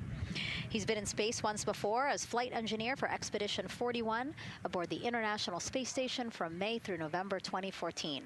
During the 165-day mission, Reed and his crewmates completed more than 300 science experiments in areas like human physiology, medicine, physical science, earth science, as well as astrophysics. They actually set a milestone for station science by completing a record 82 research hours in a single week. He also served as chief of NASA's astronaut office from December 2020 to December 2022. His 2 daughters were out to wave goodbye to him as he made his way to the launch pad. And again, there's Reed's feet. Reed is the one sitting in the seat to the right, closest to our camera there. So looks like he's relaxed by the body language of his feet. Yeah, I think they're kind of in a holding pattern, if you will, or a waiting period. So it makes sense that he's a little bit relaxed. He's also kind of just a relaxed person in general. He's wicked smart, but has a demeanor that keeps everybody calm. And so I think we're seeing that here today. And so in this shot, Reed is the one sitting on the left, and to his right, Artemis II pilot Victor Glover. NASA selected the California native as an astronaut in 2013, and at the time he was actually serving as a legislative fellow in the United States Senate. His first trip to space, November 2020, pilot of NASA's SpaceX Crew 1 mission. That was the first operational mission of NASA's Commercial Crew program, which resumed launching American rockets from American soil to the International Space Station since the end of the shuttle program. Victor is a U.S. Navy captain and naval aviator who served as a test pilot, racking up more than 3,500 flight hours in more than 40 different aircraft. So again, he probably feels pretty at home in the pilot seat of Artemis 2. Yeah, I think he does. He got to say goodbye to his wife and 4 kids. Again, those were the family that he had here at Kennedy Space Center before the 4 of them drove out to the pad. Yeah, and you can see there, we talked about Victor's energy earlier, and you can see him working through, pushing some buttons on the displays. Looked like he was pulling up a procedure, so he's following along and ready to go, looks like. And then mission specialist Christina Cook, sitting on the upper left-hand corner of the screen there, native of Grand Rapids, Michigan, was selected to the astronaut corps in 2013, same class as Victor, served as flight engineer on the International Space Station from March 2019 to February 2020. During that time, she set a record for the longest single spaceflight by a woman with a total of 328 consecutive days in space. How cool. She also participated in the first ever all-female spacewalk. And before becoming an astronaut, Christina helped build space science instruments and led scientific fieldwork in some of the most remote environments on the planet. Her hobbies include surfing, rock climbing, and community CDR, service, yoga, and photography. Go ahead, NCD. There's a couple of suppressed overvolt messages. We're going to go ahead and clear those off your screen. We see them and we copy. All right. NASA test director. We're still working here, trying to get through everything. So we're getting close, and then trying to talk that other issue that we just picked up a little bit ago. But I think work-wise, we're doing really well. Sounds good, NTD. We're doing great on board. Glad to hear it. NASA test director giving an update to the crew. Some messages flashed on their displays. Just wanted to say that they didn't have to worry about that. We're going to clear that. And that also just reassuring the crew, again, that they are tracking and working the issue with the launch abort system battery. Yeah. All right. And then first-time flyer, Canadian Space Agency astronaut Jeremy Hansen will fly to the moon as mission specialist on the Artemis 2 mission. The London, Ontario native selected as an astronaut in 2009. After that, he worked as Capcom at NASA's Mission Control Center in Houston. Capcom stands for Capsule Communicator and is the sole direct voice communicating with astronauts while in space. Jeremy also participated in training exercises, really cool ones like living on the ocean floor off the coast of Florida to simulate deep space exploration for a week. In 2017, he became the first Canadian to lead a NASA astronaut class. He also enjoys getting out on a sailboat, rock climbing, and mountain biking. He has a wife and 3 children. And he's the one that you see bottom left-hand corner of your screen. I know, I'm trying to see what he's doing there. Christina's looking too. And so there is your Artemis 2 crew inside the Orion spacecraft. And this is actually the 7th time NASA astronauts will launch on a new NASA spacecraft designed for crew. And if you're wondering about the first 6 crewed test flights, here they are.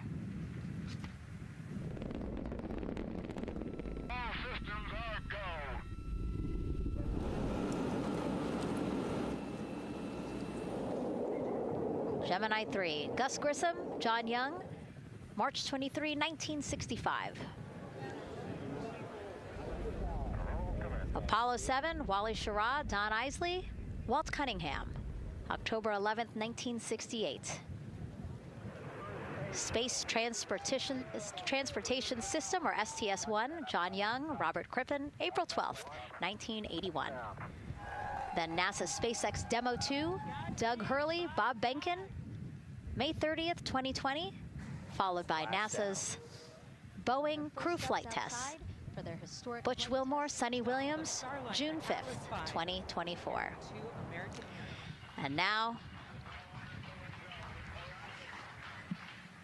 Artemis 2 with Reed, Victor, Christina, and Jeremy. It is really surprising, honestly, to hear that through all these decades, through all these launches we've had, this is only our 7th new vehicle that we're testing for crew.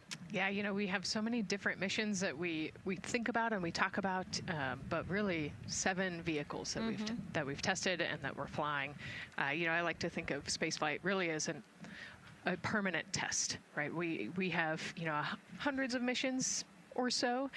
You know, an airplane that gets tested and then flown has thousands of data points. And so really spaceflight is always going to be in the test field. And I think it's important to remember that, especially as we put humans on rockets that we never have before, or for the 7th time we start a new vehicle and a new mission. Just getting word now that White Room closeouts are complete. And so the closeout crew is preparing to leave the pad. It's exciting stuff. We are making good time, and the closeout crew is doing really well. 41 minutes, 43 seconds and counting until the opening of our window. And Artemis 2 is a 10-day mission that will send the 4-person crew on a journey around the moon and back to Earth. It will be a critical step towards future lunar and Mars missions.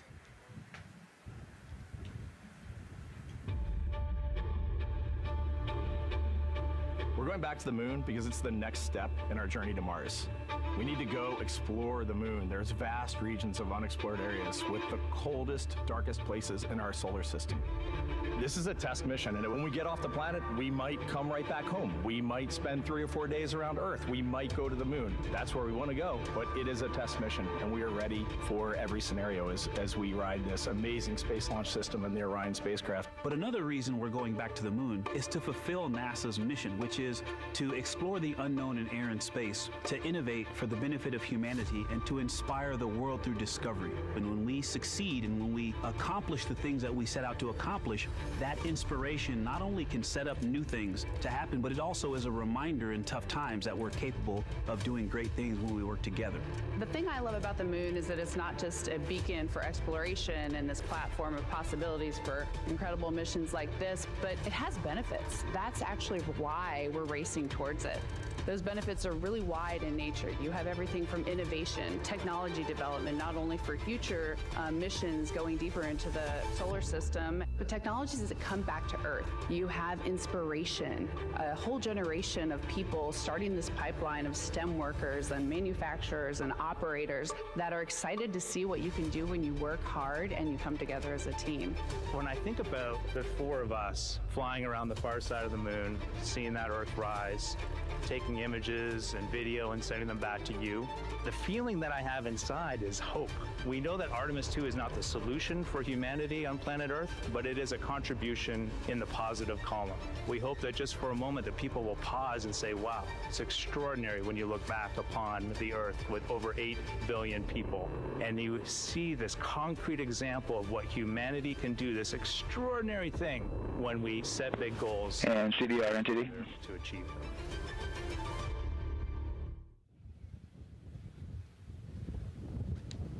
And so Mission Control Houston will control the flight of Orion after a liftoff here at Kennedy Space Center. Here's Gary Jordan, who's embedded with that team. Gary, you might have to pause because we did just hear a call out to the commander in Orion. Will do, Megan. I think that was Commander Reed Wiseman responding to prepare for some of the next steps. We are now holding at the T-minus 10-minute hold. Expected a 30-minute hold. So we are well on the countdown.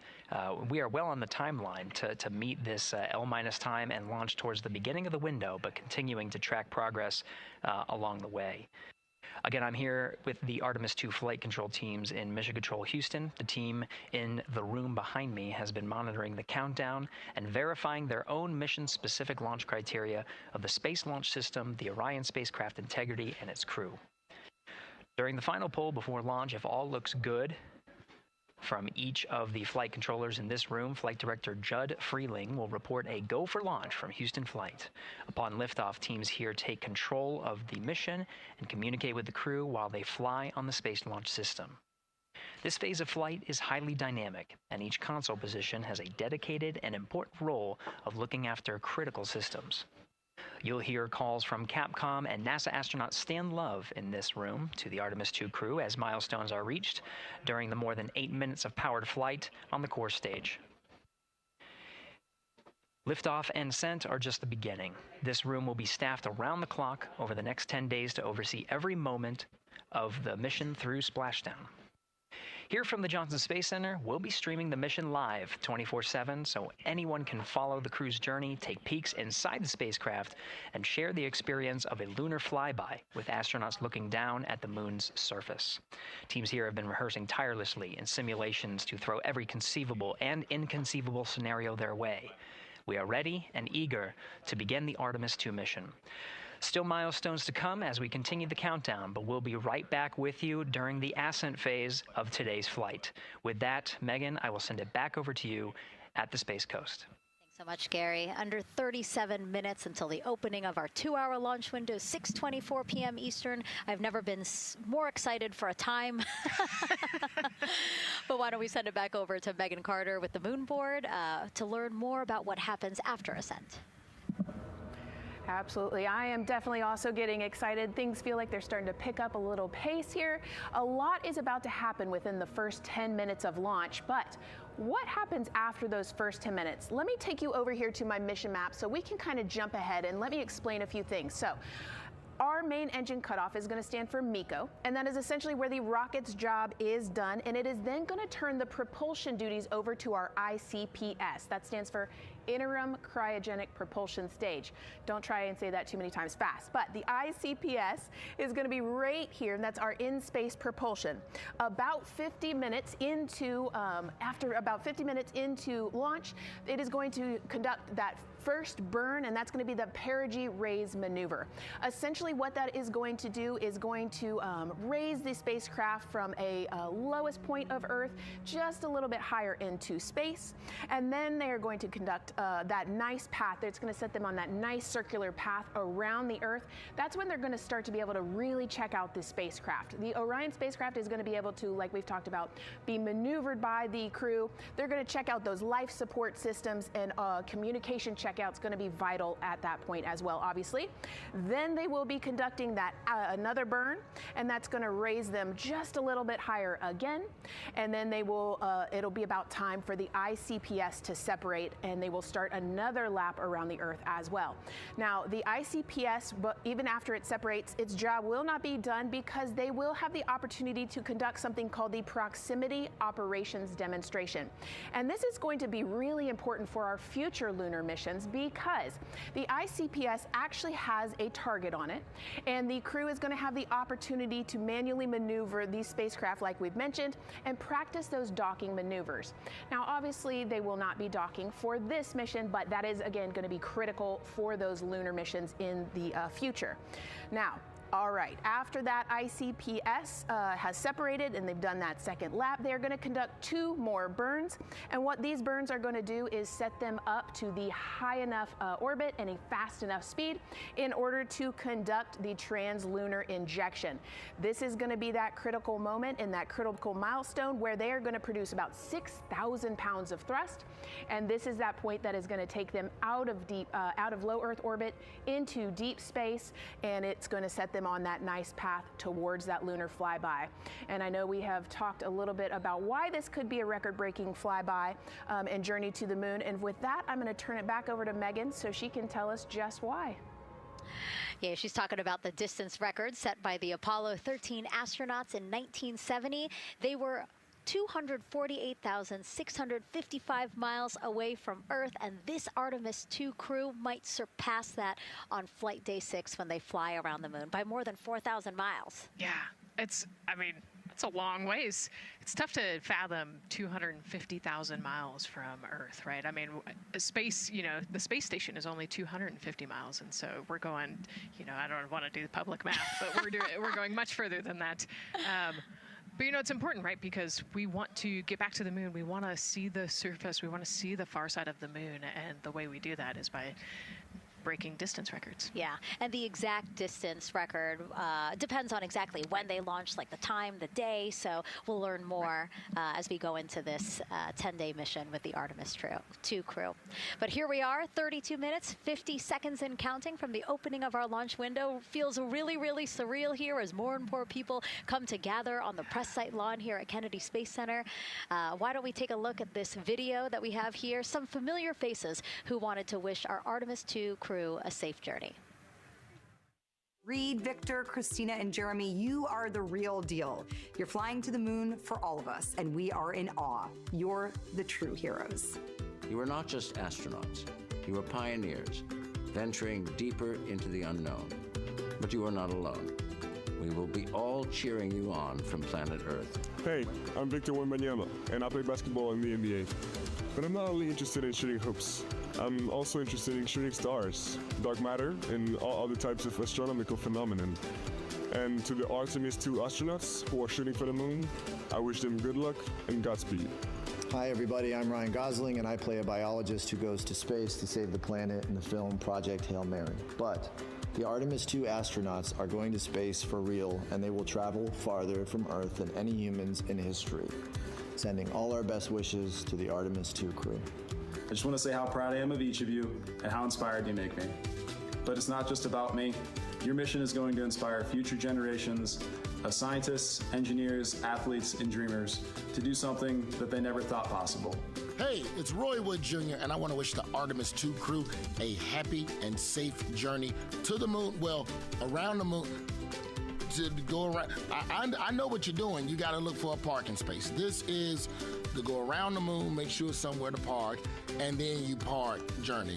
Good luck.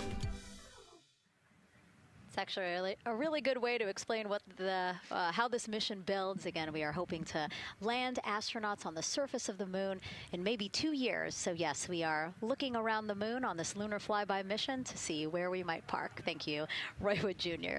Okay, and as we look at this live view of the rocket on the pad, there is a spectacular place here at Kennedy Space Center to watch launch from, and that's the Banana Creek viewing area. Why don't we go back there where the crowd is excited, and Leah has the best assignment ever, talking to people who are super excited about being here for Artemis 2. Oh my gosh, Megan, you talk about the excitement being palpable. I'm telling you, everybody here on pins and needles as we get just about half an hour away from launch. I've been walking around talking to people, and I'm just struck again and again by how many people are here from across the agency. I want to introduce you to just a small portion of the people across NASA who have been supporting this mission. Patty Ortiz, NASA Armstrong Flight Research Center, Orion Program. Orion. Kathy Graves, Glenn Research Center, Office of STEM Engagement. David Alexander, NASA Glenn Research Center, Office of STEM Engagement. Jennifer Becerra, Johnson Space Center, the Office of STEM Engagement. Here we go, right back here. Where are you from? I'm from NASA Glenn Research Center, Joseph Panakitis. Joseph, here we go. Wes Furman from APL. Maria Arredondo from Headquarters, Next Gen STEM. Mark Robinson, Stennis Space Center, Commercial Space. Amira Flores, Armstrong, Office of the STEM Engagement. Molly Kearns, NASA Glenn, Space Communications and Navigation. Matthew Pierce, Goddard Institute for Space Studies in New York City. Here we go, and right over here. Lauren Ring, Ames Research Center, Data Integration. So we're coming together. We're one big NASA team, one big NASA family, and we have one major message before we launch tonight. Okay, guys, what are we going to say? 1, 2, 3. Go Army!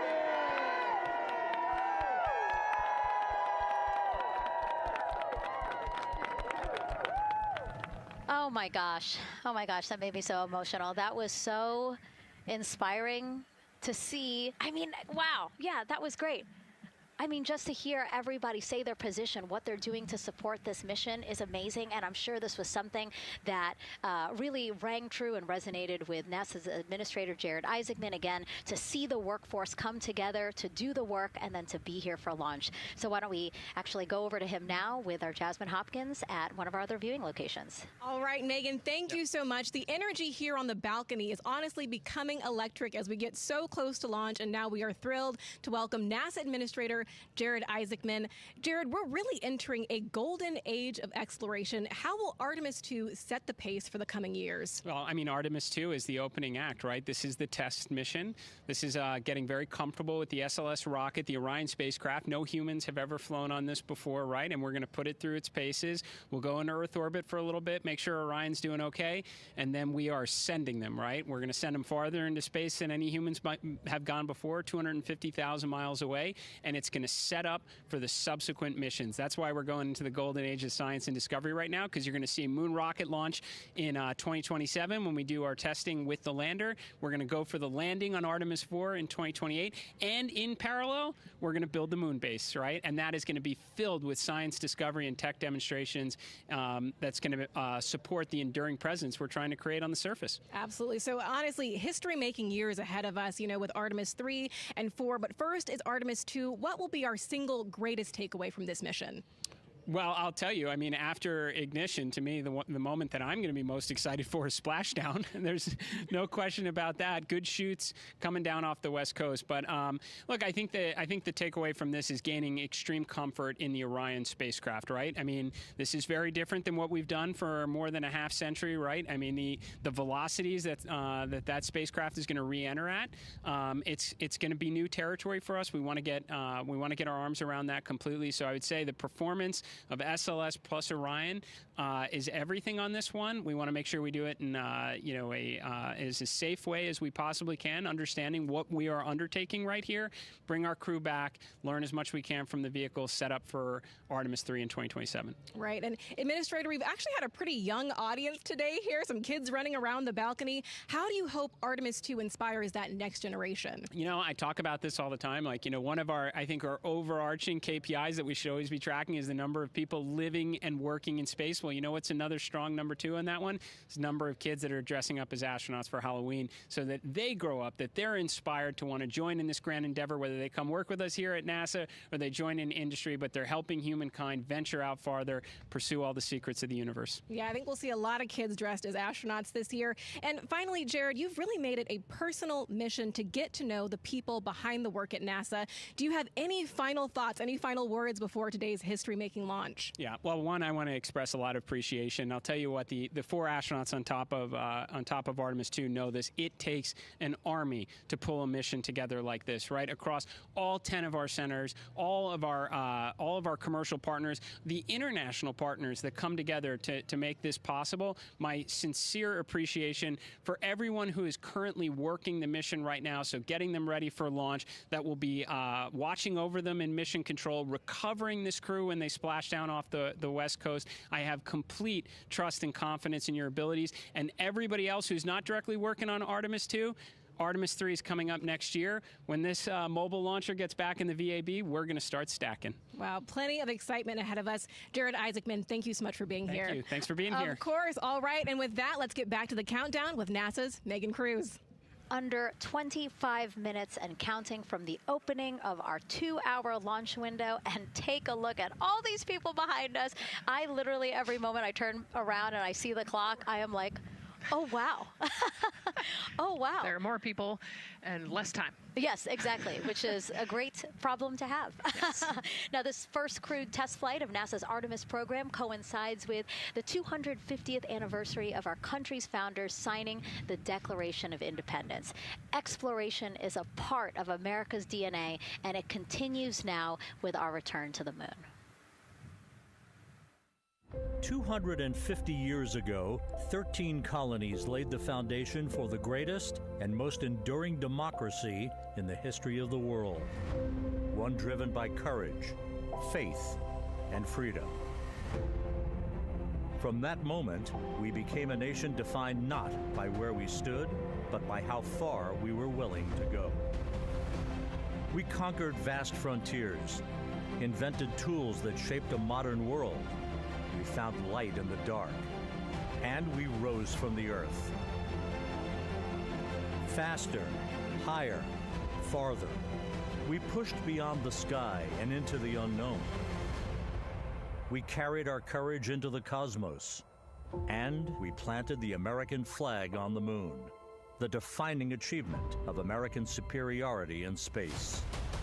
Today, our curiosity stretches farther than ever. American robots search ancient rivers on Mars. New telescopes unfold to glimpse the first stars. And a new generation prepares to return to the moon, this time to stay.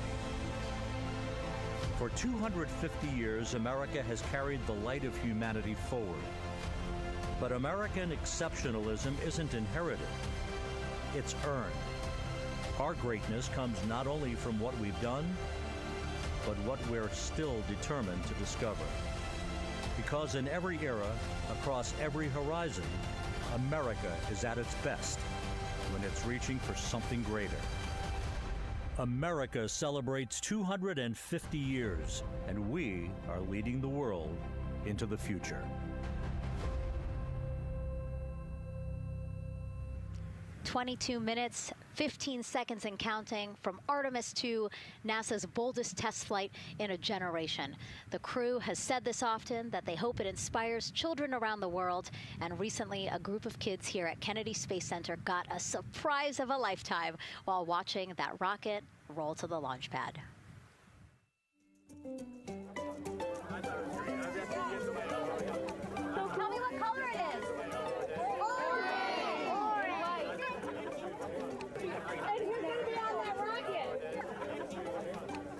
We're going to be on that rocket. I could make it a little bit longer. Did you see it? Okay, so everybody's looking at the rocket because it is kind of cool and impressive. One of the coolest things happening over there right now, though, is it's on top of a giant tractor. Doesn't all food come in like tubes? It's in these like little plastic bags. You have to like rehydrate it. Sushi. There's not. I haven't seen sushi in space. It's probably hard to keep that back. Sushi mashed together. My favorite part was this one little girl, she had a question. She had patiently held her hand for a long time, and Christina turns to her and says, "Okay, what's your question?" She just goes, "I forgot." It was like, that's a perfect little kid moment. I just love. Wait, are you my mother's cartoon astronauts? What? Say that again? Never mind. It's a little hard to say. Go Artemis! These two? Yeah. You can put it on your head. Look at this one. Yeah. There you go. I like your dabbing astronaut back there. It's just so fun to see the enthusiasm, the energy, and a little bit of chaos. 3, 2, 1. Wasn't that so cute? I love kids and their excitement and, you know, even just being real. Like, I don't remember what I was know, he ask. goes, but I'm glad you're here. Now here we are, Space Center Houston. The crowd has exponentially grown throughout the day. We started showing you live shots from in there probably an hour ago. And now take a look at all the people there getting ready to witness history together. It's something really special to be able to witness something like this together. Yeah, you know, we've heard from celebrities and officials and kids, and, you know, it's amazing. People from all around the world came here today to Florida to watch, so it's something, it's hard to put into words, just how much support for this mission we're seeing today. And great news, too. Remember, the team was tracking an issue with the launch abort system battery. They appear to have cleared that issue, so we are go for launch. Yes, it's exciting.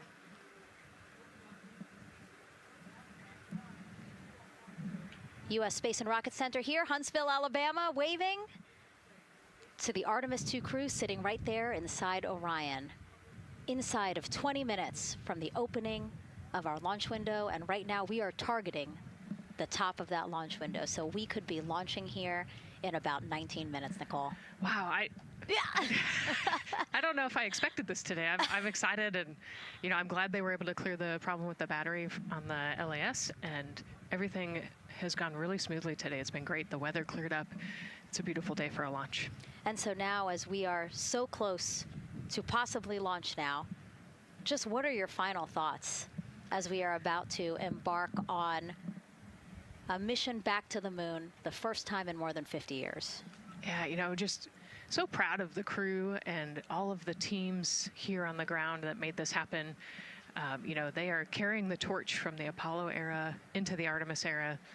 And, you know, as the crew likes to say, they want to be the shoulders that the next generation And let's see, GLS, can you help us with that, please?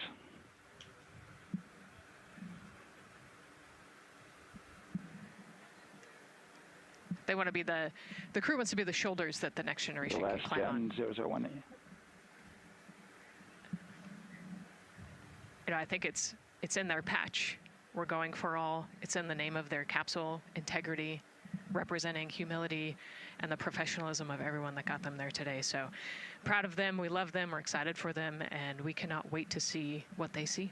Just leveraging everything we've learned so far as an agency, taking us from Apollo now to the launch pad here, 39B, with Orion and SLS poised to again fly us into the history books. And before we leave you now here at the host desk to get back into operations, we just wanted to answer one question for you guys. We asked you earlier on today, what are you most excited for? And we asked you to go vote on Instagram and Twitch. Instagram, you guys said launch. Twitch, you guys said lunar flyby. So I think you guys will all be very excited since we are now about 17 minutes from the opening of our launch window today. And so with that, as we approach terminal count, let's send it back to Daryl Nail in Firing Room 1. Daryl. All right, thank you, Megan and Nicole. And just want to give you an update on the launch abort system that you just reported that they cleared. They believe, they're convinced, this is an instrumentation failure. So there are 2 batteries on the LAS. The LAS, of course, and with the help of my 2-year-old son's model rocket, Daniel said I could use this, so it's okay. The LAS is right here. It's the tower above Orion. Orion capsule is inside of here. It's used to pull Orion off the rocket in case something's going on with the rocket, either on the pad or in flight. 2 batteries are bad. Well, I'm sorry, one of the 2 batteries reported an out-of-family temperature, and it was very much out of family. And so they checked their data going back into the vehicle assembly building where they recharged the batteries and worked on them. And they have good, solid data, they reported, that tells them that this is an instrumentation failure, that there's something wrong with the sensor. And so they took it before the mission management team, which has to accept the risk, any changes to launch commit criteria, which this would be one, and they all fully accepted it. So now we are clear as far as that constraint is concerned. And one quick thing as we count down now, we are getting into the final minutes before liftoff. There's a 2-hour window. We haven't quite set the T0 yet, but this is a list of the cutouts. There are 150 cutouts that are included for this 2-hour launch window, and that's important. They're in very small print. That's important because there's basically 16 minutes inside this window that they cannot launch. And these are because of small things flying in orbit. There's a lot more things in orbit than there were back in Artemis 1 when we had 35 to 40 cutouts.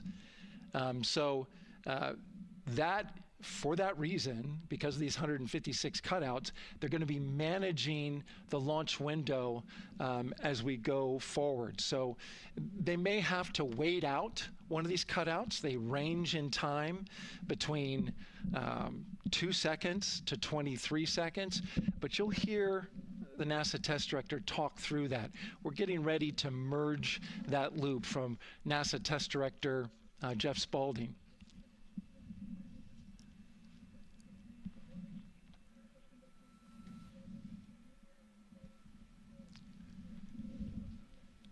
And so now I'm listening to the launch team get ready to merge their operational channel.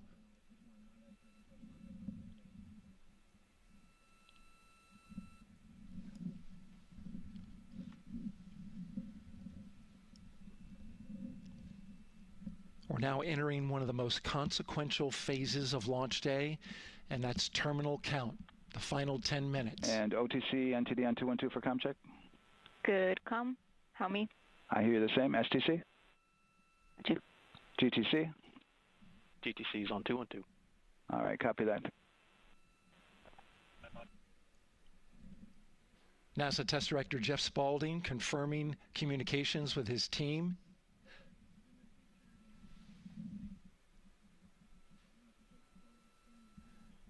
There will be 2 polls that we'll hear. One from Spaulding the NASA test director, confirming the ground systems and the launch team are ready to proceed. At this point, we have a clear board, no constraints, but we need confirmation from each individual on the NASA test director team. So we'll hear him poll his team. The other poll that we're waiting for is the poll from Launch Director Charlie Blackwell Thompson, who will take that final status from NASA management before giving the go to come out of a hold. And you're seeing the clock count down at L minus 12 minutes. CCL, Loti Sierra, NRS1. CCL. Yes, sir. Reconfigure ARS primary loop ISO valves. Copy, that's in work. And CDR, OTC, Orion, Earth-1. Go. ARS loop ISO valves are being closed at this time. Integrity copies. NGDLP. Go. Yes, I had a discussion with sea ice and with MER manager regarding the observation the sea ice had a few minutes ago. They were able to confirm with BCI photos that the condition that they observed has been there since 2025. MER manager has had a chance to review the findings, and they do not have any constraints from either a sea ice or MER manager perspective. Okay. Copy all. And Launch Director, NTD, you copy? Yes, sir. I copy. That's good news. OTC, CCL 212. OTC. ARS primary loop isolation valve configuration is complete. Copy.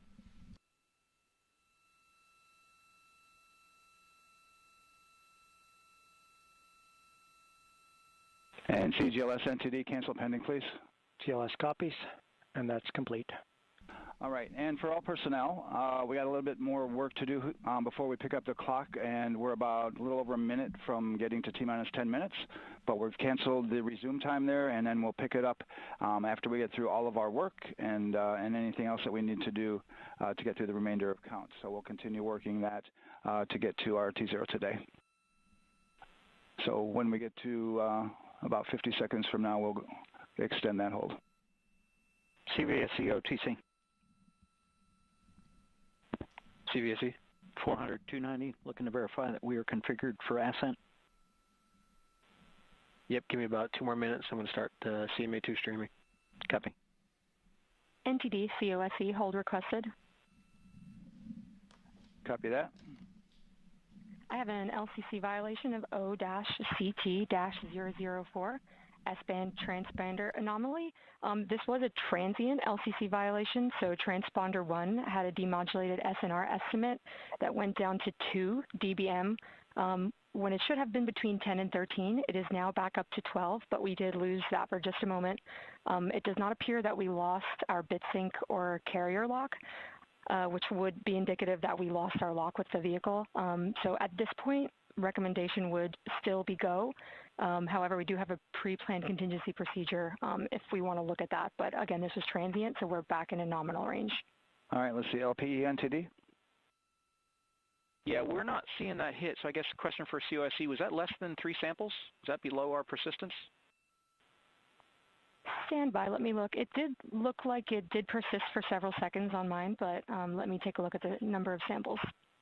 Could I get a repeat on the affected LCC, please? Yes, ma'am. That's going to be O-CT-004. Thank you.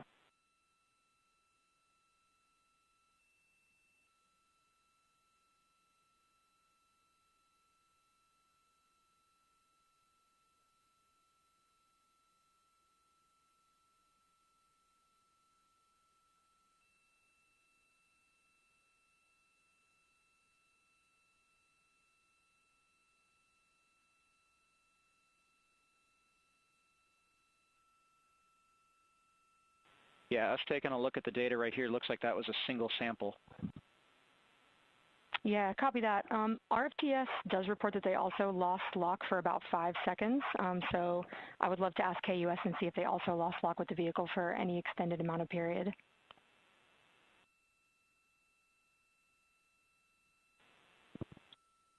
And COSE, while we're doing that, these are 1/10 hertz measurements, correct? So we would have had to lose it for over 10 seconds to get a second sample?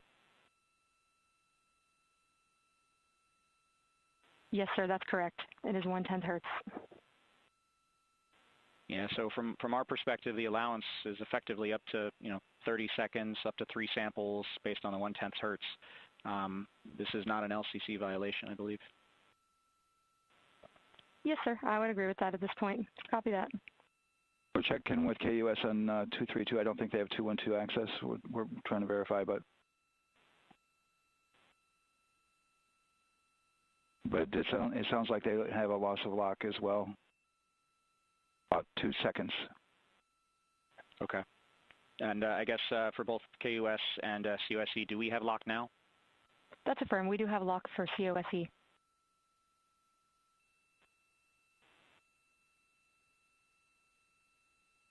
Yeah, so from the integration console perspective, we did have a temporary loss there within the allowable, and per the requirement, let's go. This is Houston Flight. We have lock and we have good telemetry here in GSE. And KUS is reported to they have good lock now. So with all of that, OSC, then are we in a go configuration per your LCC? Yes, sir. Recommendation would be go. Okay. LP, you concur with that? Yes, sir. LP concurs go. And Launch Director? Yes, sir. Launch Director concurs go. All right, and I'm going to go ahead and just verify everybody has everything else complete, Launch Director, and if we do, we'll be ready to pick up the poll at that time, unless there's something else that you're aware of.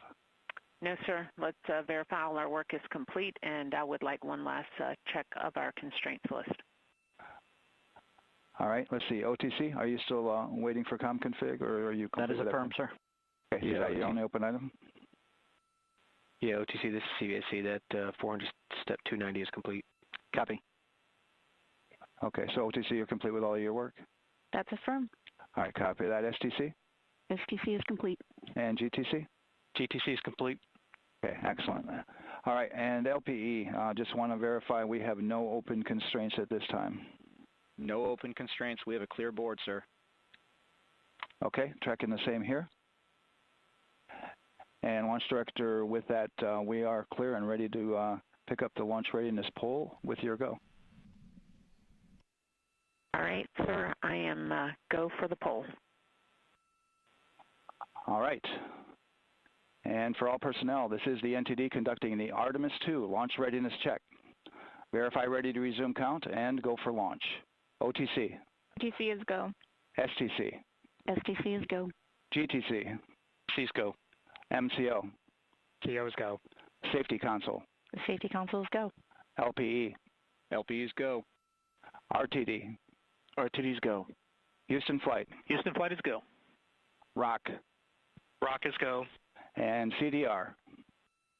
Crew's go. Copy that. Thank you, Reed. And Launch Director, NTD, our launch team is ready to proceed at this time.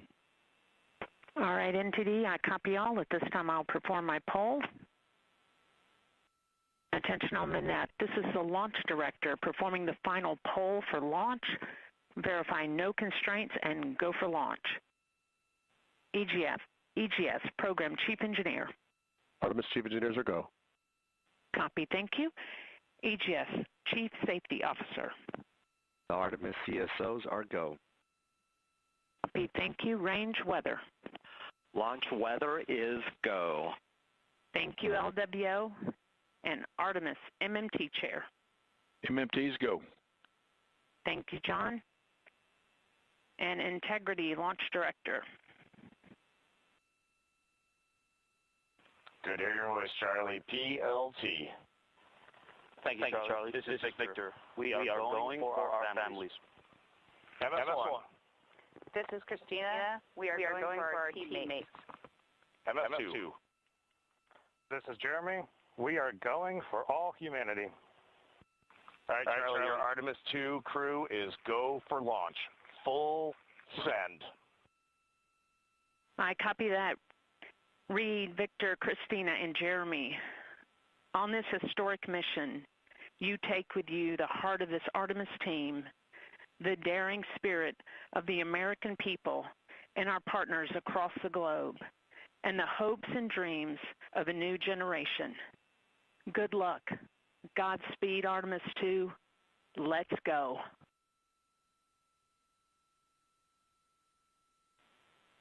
And NTD Launch Director. Go ahead, Launch Director. Yes, sir. You have a go to proceed with countdown. Copy that. I'll put it in work. CDR, NTD. Go. Gear risers and initiate short purge per your EPROC 10.1.1, steps 8 and 9. 10.1.1, 8 and 9 going to work. Copy. CVSE, NTD. Start and verify recordings of our Orion cameras. Copy. Okay. Well, there you heard it. RSR, NTD. RSR. They're getting ready to start terminal count. arm rotation enable at this time, please. It's currently at T-minus 10 minutes. Once we wrap up this last bit of work, SNA arm rotation enable complete. We're going to start that clock. Copy that. Thank you. Integrity crew, close and lock visors.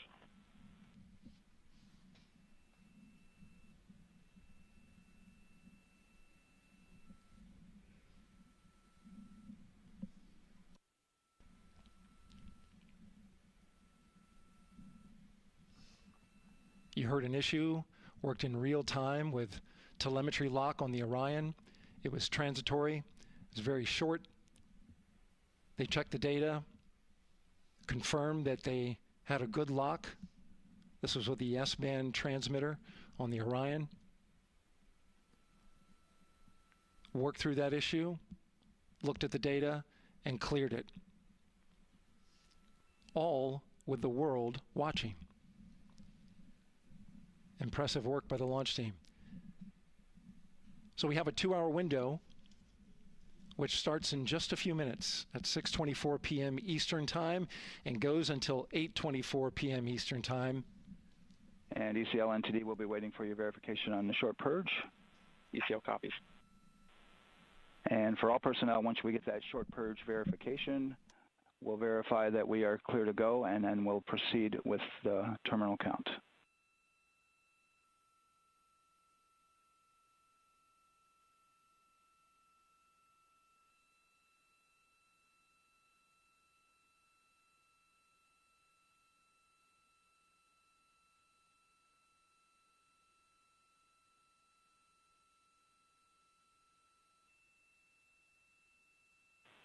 ECL time estimate? About a minute. Copy.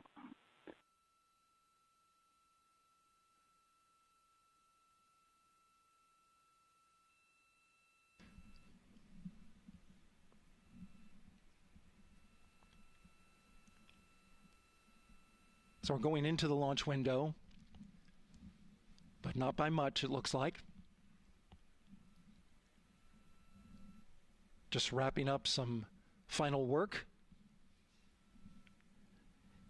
And once that's completed, you'll hear NASA Test Director Jeff Spaulding ask for the ground launch sequencer operator to go ahead and start the clock. The ground launch sequencer is an application software. It runs on top of the launch control system in the firing room, acts like a conductor of an orchestra, executing hundreds of commands in precise order and timing. It's all autonomous. NTD CCL 212, short purge initiation is verified. All right, copy that, and we're verifying our constraints.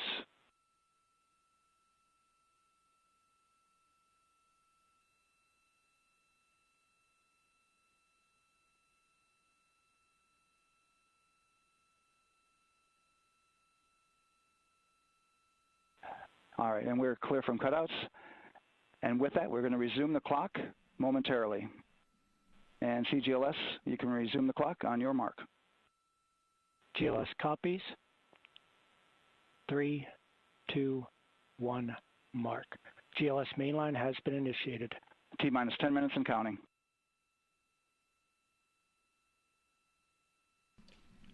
And that begins terminal count. Our new T0 is 6:35 p.m. Eastern Time.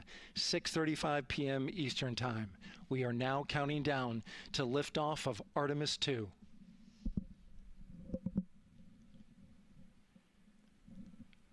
From now on, you're going to hear two voices on the loops.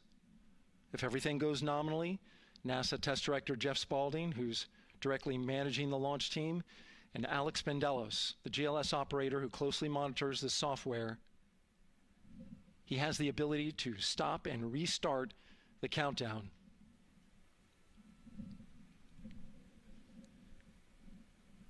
A lot of people ask about whether there's a launch button. There certainly is not. Flight and Rock, our new T0 is 223512. Houston flight copies. Rock copies. 223512. Affirm.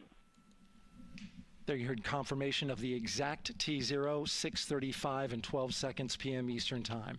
Again, our T0 is 6:35 and 12 seconds p.m.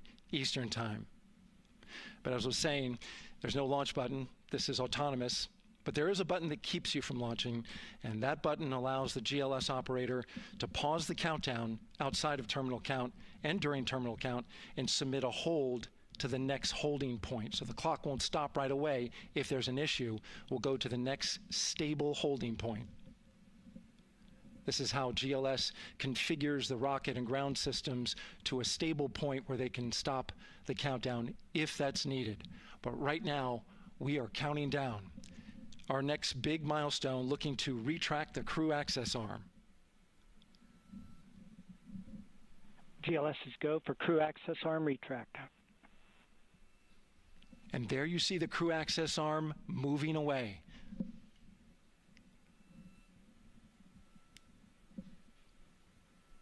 That's the path that the astronauts took to ingress into the rocket.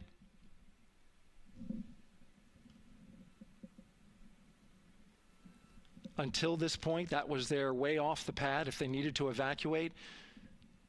But now with that arm retracting, the backup transitions to a launch abort system, and they'll begin arming that shortly.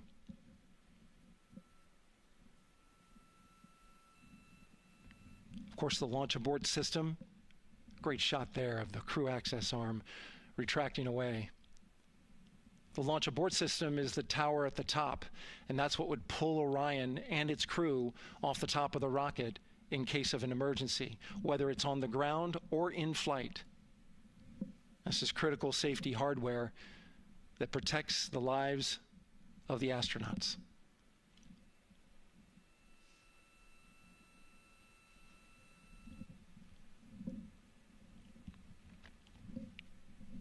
Starting at T-minus 6 minutes, the GLS will start bringing that and other high-energy systems online, starting with core stage pressurization.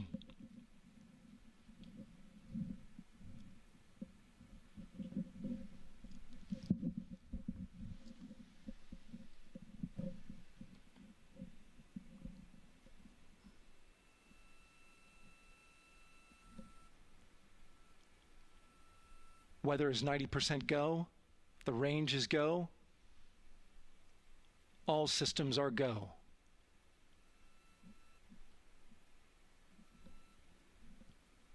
GLS is go for core stage tank pressurization. That means the replenish valve for the liquid hydrogen tank has now closed, and that tank is beginning to pressurize to flight levels because that hydrogen is naturally boiling inside the tank. We'll get the liquid oxygen tank a little later in the count. Now the team is waiting for verification that, if needed, the Artemis II crew could use the launch abort system to pull Orion safely off the top of the rocket in an emergency. Let's listen in for that call. GLS verifies last capability available. And CDR, do you copy? CDR copies, last available. That's great news, and you heard the NTD verify that with the commander of the mission. GLS is go for FTS arm. Now work is being done to arm the flight termination system. This is so the range safety can send a flight termination command if the rocket flies too far off track. There's a brief built-in delay so the launch abort system has time to pull the astronauts to safety go for first. LH2 high flow bleed check. All right, the high flow bleed check. That's so the cryo team gets verification that the RS-25 engines, all 4 of them, are in the proper temperature range for launch.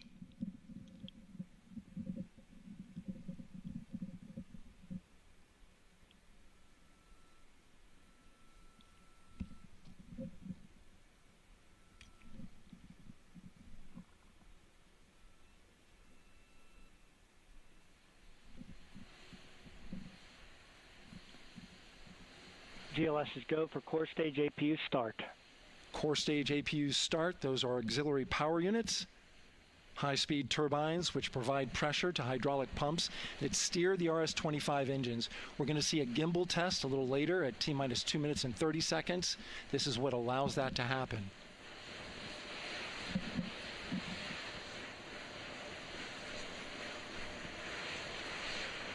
Coming up in about 20 seconds, we're listening for go for purge sequence 4.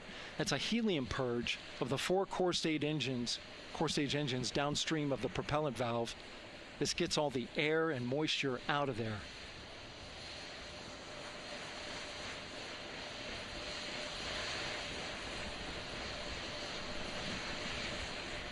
GLS's go for purge sequence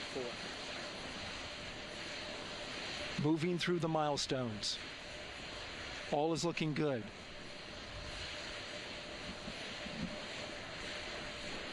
Coming up in just a few seconds, we're going to get that thrust vector control actuator test. This is a gimbaling of the engines.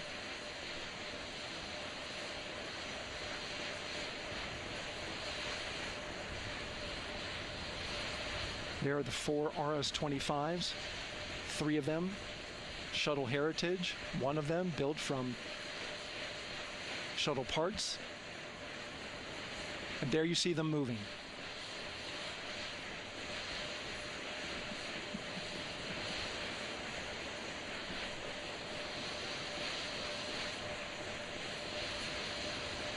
Now we're going to start moving the power from both the upper stage and the lower stage of the rocket to internal, taking ground power away and now going to battery power. GLS's go for upper stage to internal power.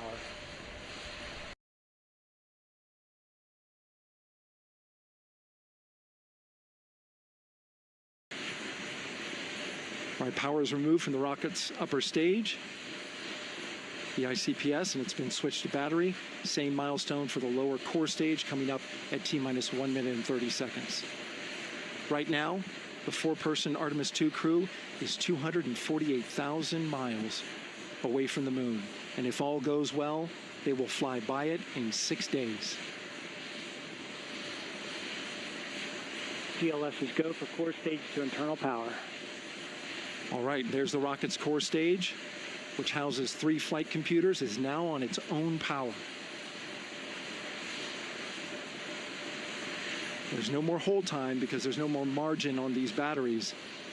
So we would have to recycle back to T-minus 10 to recharge if we had a hold.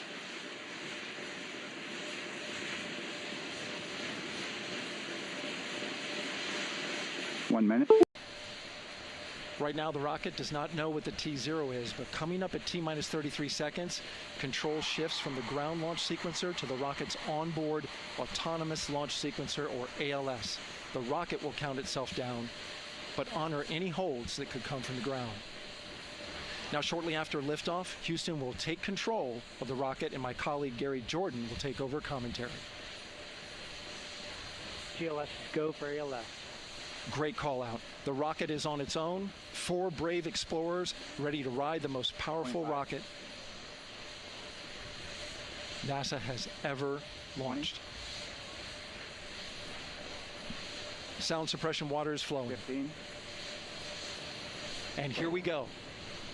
10, 9, 8, 7. RS-25 engines lit. 4, 3, 2, 1. Booster ignition. And liftoff. The crew of Artemis II now bound for the moon. Humanity's next great voyage begins. Good roll pitch. Roger, roll pitch. Houston now controlling the flight of Integrity on the Artemis 2 mission around the moon. Integrity, AMT high. AMT high. On time passing 30 seconds into the flights. Integrity passes the alternate MECO target milestone. Mission Control Houston seeing good performance on the 4 main engines. Space Launch System core stage. Integrity, 3 miles in altitude. Traveling more than 1,200 miles per hour.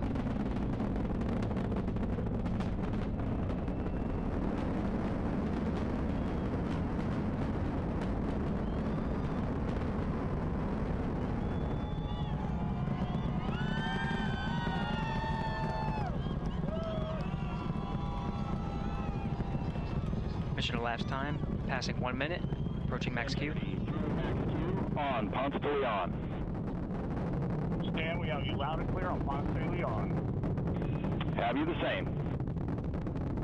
Communication signal transfer confirmed as Integrity and its crew go supersonic. Approaching 90 seconds into the Artemis 2 mission.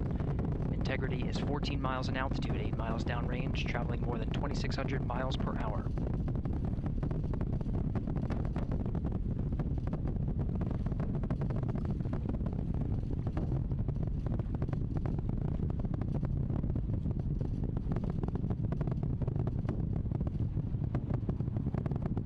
Minute 50 seconds of mission elapsed time, standing by for main engine throttle down to 85%, ahead of solid rocket booster separation, expected at the 2-minute 9-second mark. We see throttle down.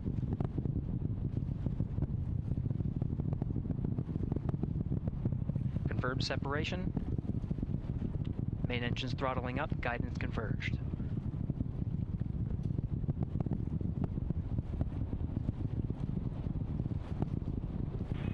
Integrity, guidance converged, performance nominal, upper stage RCS ready. Copy all, Stan. Integrity, SM priming complete. SM priming complete. 2 minutes 45 seconds of mission elapsed time into the Artemis 2 mission. Thrusters on Integrity and upper stage confirmed in a ready state, ahead of service module fairing separation.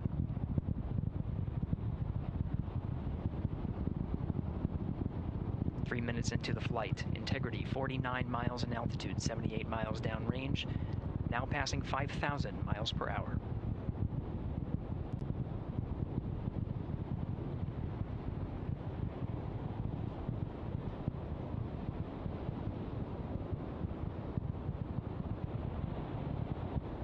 Standing by for launch abort system jettison. Houston Integrity, good last jettison, great view. Copy jettison, Team Eco 8+02.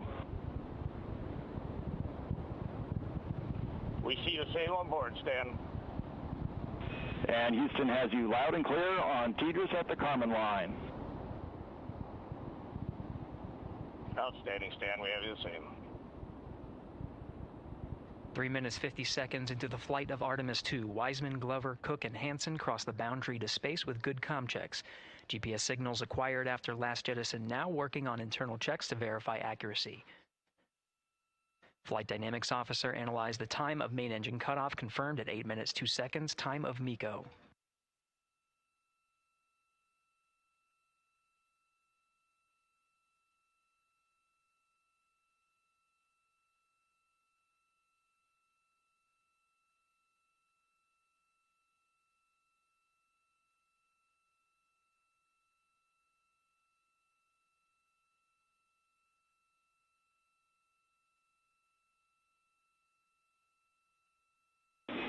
Integrity, GPS processing.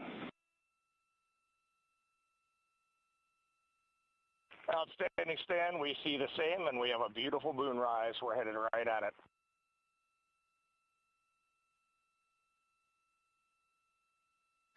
Approaching 5 minutes into the flight, Commander Reed Wiseman confirms he has visuals of his destination. GPS guidance, navigation, and control software finishes internal checks and sends to navigation channels. Integrity, 3 engine press. 3-engine press. On time, now passing 5 minutes 20 seconds of mission elapsed time into the Artemis 2 mission. At this point, 3 good main engines are all that's needed to carry Integrity to a nominal main engine cutoff target. Though at this time, we're seeing 4 good engines here in Mission Control Houston. Integrity, 75 miles in altitude, 330 miles downrange, approaching 10,000 miles per hour.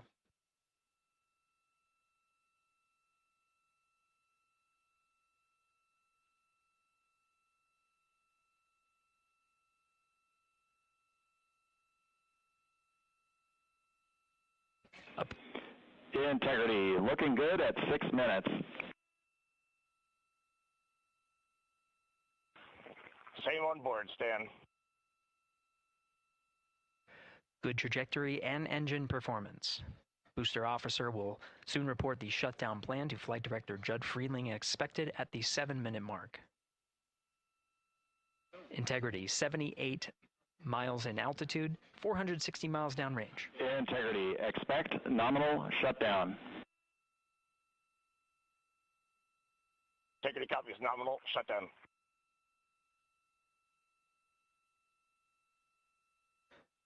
Six minutes 40 seconds of mission elapsed time. Shutdown plan is as expected. Again, the time of MECO was confirmed at 8 minutes 2 seconds into the flight.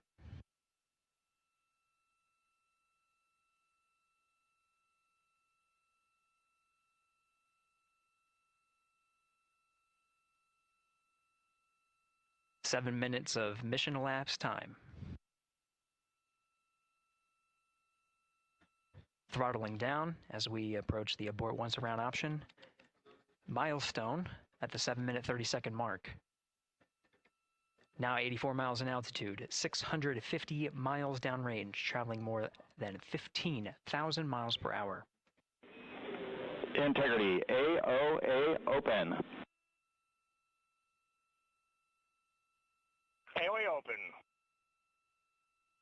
The window is now open for an abort once around option that would target splashdown in the Pacific Ocean. Still following nominal ascent at this time.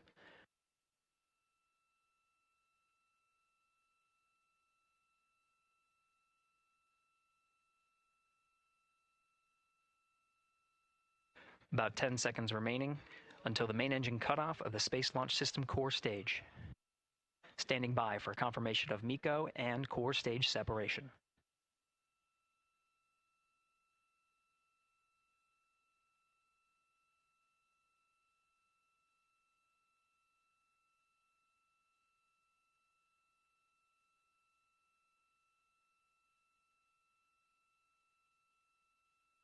Integrity and nominal MECO, core stage separated.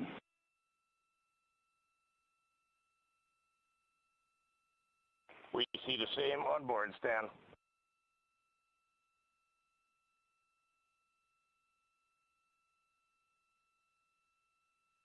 Eight minutes 40 seconds into the flight, we have a nominal main engine cutoff heading in the right trajectory on the way to swing around the moon. Core stage has separated, done its job. The Space Launch System upper stage, the interim cryogenic propulsion stage, or ICPS, still attached to the Orion spacecraft.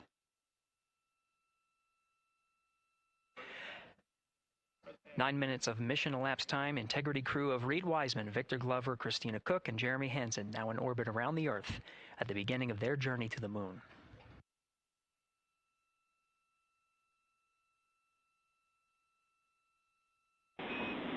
Integrity Houston, looking ahead to PRM numbers so far per the pad.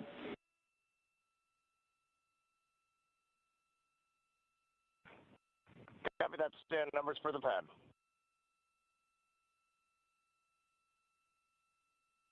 Capcom Stan Loves now reminding the crew that the perigee raise maneuver time of ignition is as expected prior to booster ignition.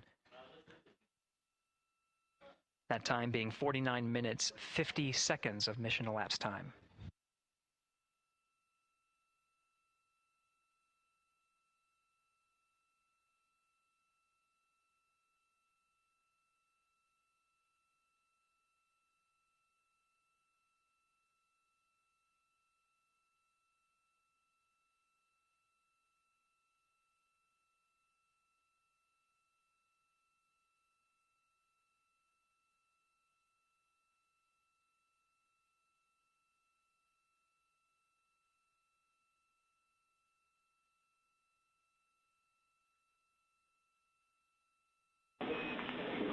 Integrity, good. Neds deploy.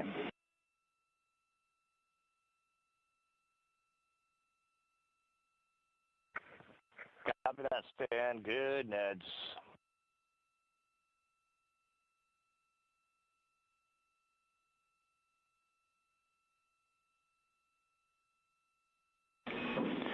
And Integrity Houston for PWD setup. Just a reminder, halfway open on the secondary.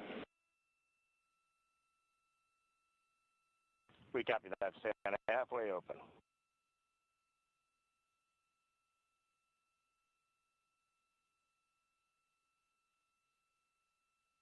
Passing 11 minutes of mission elapsed time. Here, overhearing the conversation between Capcom Stan Love and Commander Reed Wiseman, already passing some milestones. We have a good nozzle extension deployment system. That is confirmed, complete. We also have the visors are confirmed up. Now past the dynamic phase of flight, that is ascent. Their launch and entry suits that provided them an extra layer of protection. Now not as needed. They're going to raise those visors.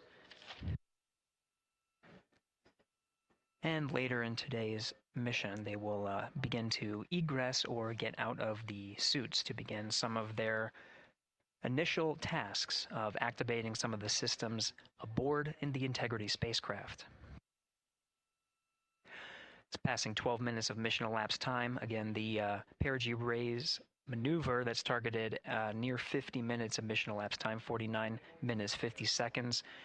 That's what the crew is going to be working towards. The Commander Reed Wiseman, pilot Victor Glover will focus on preparing for that milestone.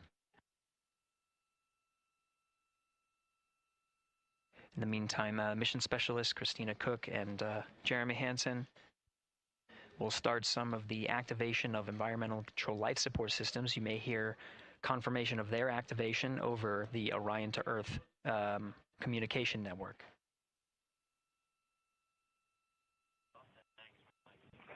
Houston, C3 aux power back in auto. Copy C3 aux, and we're 2 minutes to maneuver.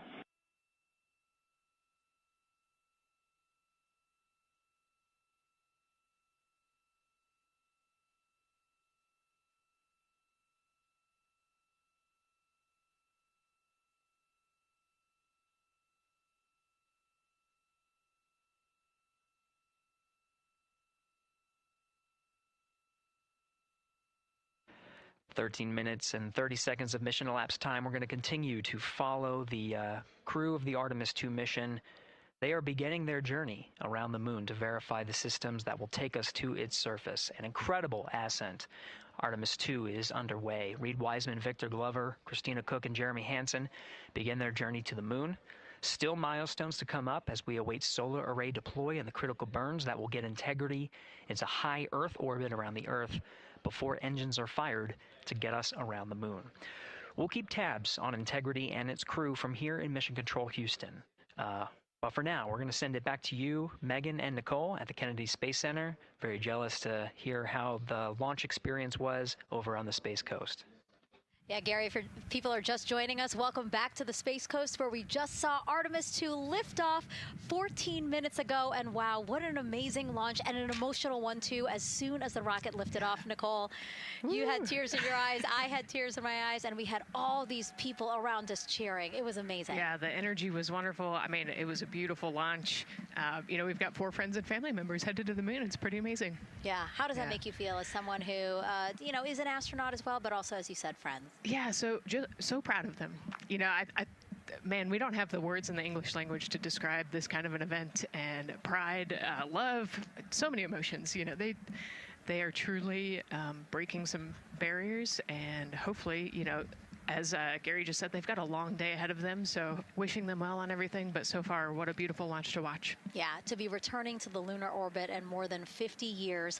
Maybe they go farther from Earth than any other humans before them. Maybe they see parts of the moon that we've never seen before. I mean, what a great start to what could be all of these milestones that we break in just a 10-day mission. Yes, what a way to welcome in the Artemis generation.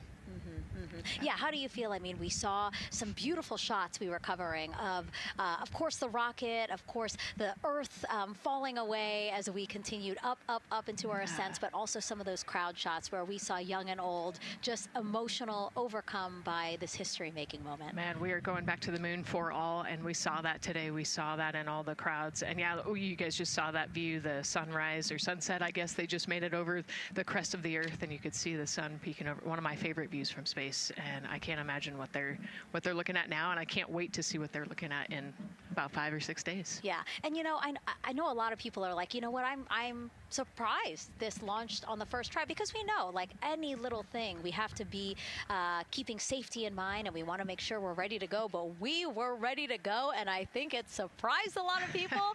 What a wonderful surprise on this Wednesday evening. It did, and it kind of surprised me as well, but it's just a testament to the team here that has been working so hard on Artemis. Artemis 1, we learned a ton of lessons. We learned a ton from the wet dress for Artemis 2. We were able to go in, fix those things. We even had a couple mishaps today, not mishaps, but a couple, anomalies today that the team creatively came up with solutions for. It's just a testament to the teamwork that gets us to the moon.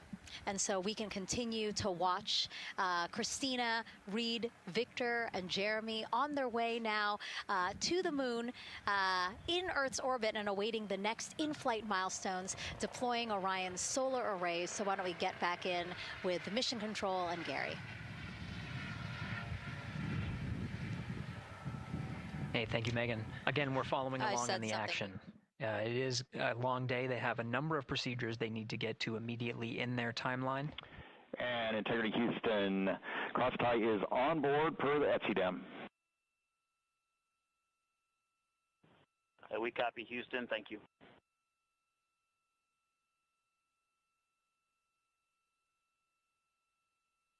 Cross-tie referring to flight controllers here initiating a connection between some of the batteries aboard the Orion spacecraft, allowing for an even distribution of power. This is the flight control teams that took us through ascent of the Artemis 2 mission today. Right now we're, as you see, passing 18 minutes of mission elapsed time. The Orion spacecraft integrity and the interim cryogenic propulsion system are maneuvering tail to sun. It is in this orientation, this attitude. Integrity, any words on that momentary prop caution?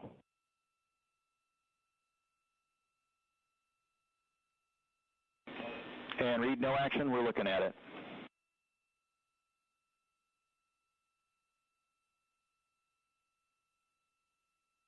Commander Reed Wiseman verifying what is being routed to his displays aboard Integrity.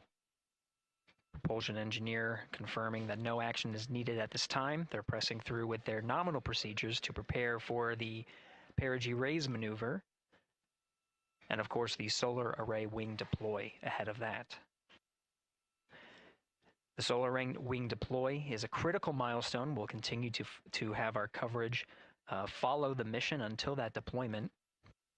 A successful launch is just the beginning. The deployment of the solar arrays and successful confirmation that those solar array wings are drawing power is a significant milestone, and says to the flight control teams that we will continue on today's mission. Power needs to be drawn to continue through some of the next milestones. Until then, the AOA open option that was called up upon ascent, the aboard once around, is the current option, and the board to orbit option ATO will be switched to a preferred mode at the time that the solar array wings are deployed and latched. It gives the flight control teams a little bit more flexibility.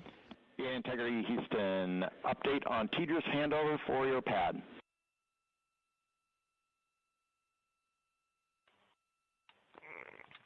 Give us just 1 minute. And Stan, you can read it. Ike is ready to copy. Roger. TDRS handover east to west expected 1 second earlier at 5:1 minutes 26 seconds.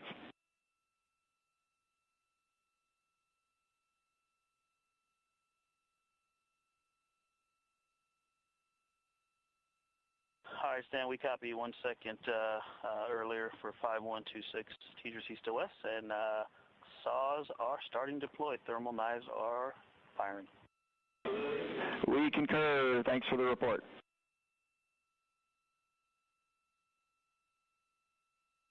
Read back of the reports that you just heard on the Orion to Earth network. Integrity has maneuvered tail to sun. The RL-10 nozzle on the end of the ICPS is pointed towards the sun, and the solar array deployment sequence has begun. With the deployment confirmed, it'll be several minutes until they are what is called in a latched position. Once they are latched and confirmed to be drawing power, they can switch the mode to ATO and continue along the mission. The teacher's handover at the pad, that message meant the crew was provided some preliminary numbers of when to expect handovers between the tracking and data relay satellites. Currently orbiting Earth at an altitude of 545 statute miles above the Earth, they are in a near-Earth network communication system. The tracking and data relay satellites, geosynchronous satellites that are stationed about 23,000 miles above the Earth.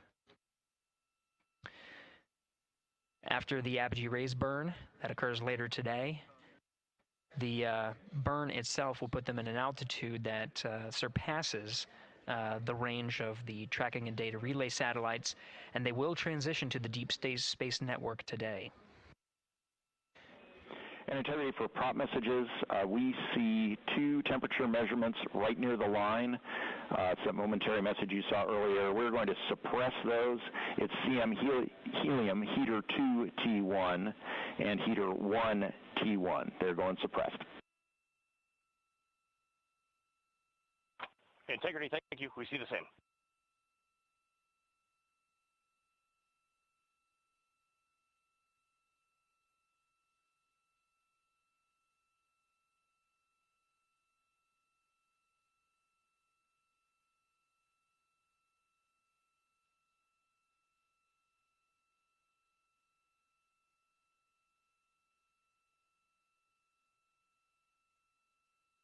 This is Mission Control Houston, passing 23 minutes of mission elapsed time into the Artemis 2 mission.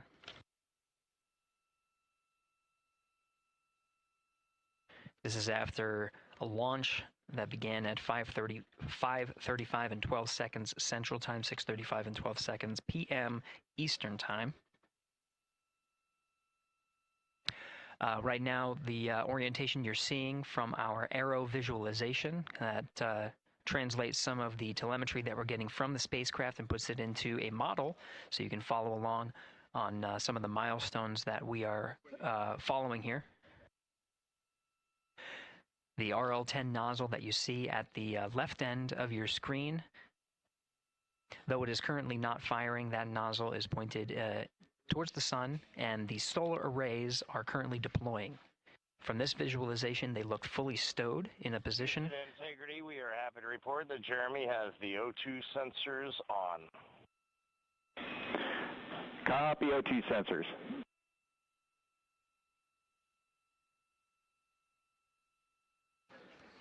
Again, Commander Reed Wiseman and pilot Victor Glover overseeing the deployment of the solar arrays. And we'll follow the attitude maneuver changes ahead of the first burn of the ICPS engine, the perigee raise maneuver. Integrity Houston, we see 4 saws deployed and latched, ready for ATO preferred. Yeah, we're almost there in the procedure stand, and we see the same thing. And Integrity Houston, we are seeing a 7-second miscompare between the MET on Orion and ICPS. We'd like you to read us the MET from your center status bar and for the ICPS on StackSum.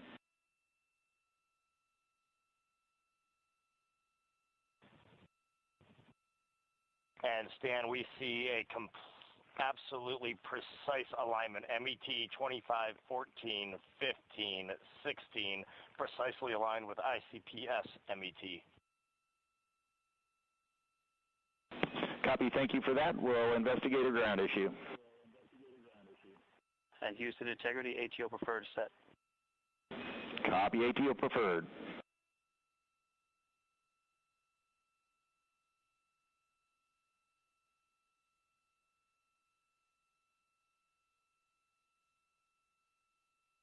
This is Mission Control Houston, 25 minutes, 45 seconds into the flight of Artemis 2.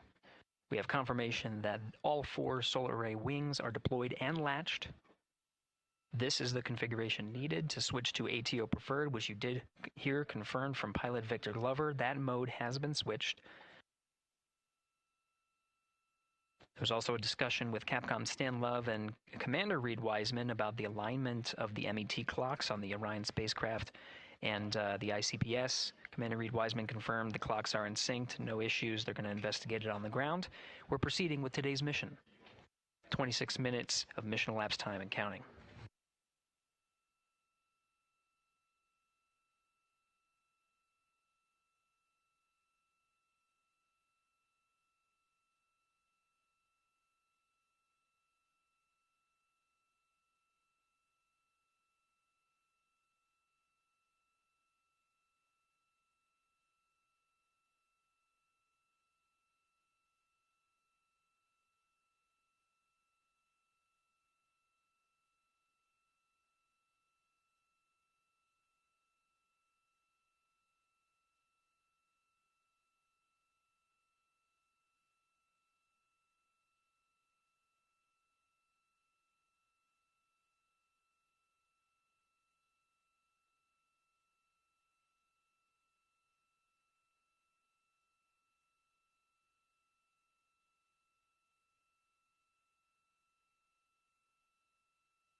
This is Mission Control Houston. We're approaching 28 minutes of mission elapsed time into the Artemis 2 mission.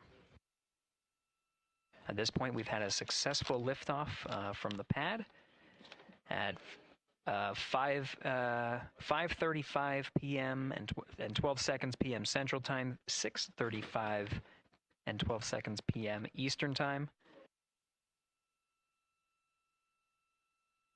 We've had a good main engine cutoff, core stage separation, and a good trajectory to begin today's mission. Right now, the spacecraft has maneuvered tail to sun. We're standing by for another maneuver to maneuver into the burn attitude. This is where the RL-10 engine of the ICPS is pointed in the correct orientation for the perigee raise maneuver. We did hear confirmation that the perigee raise maneuver time of ignition has been confirmed per the pad, which means it was the predicted time prior to liftoff. Integrity for GNC, we're taking channel 1 to unfiltered and to BFS. Okay, Stan, we're watching. Go ahead.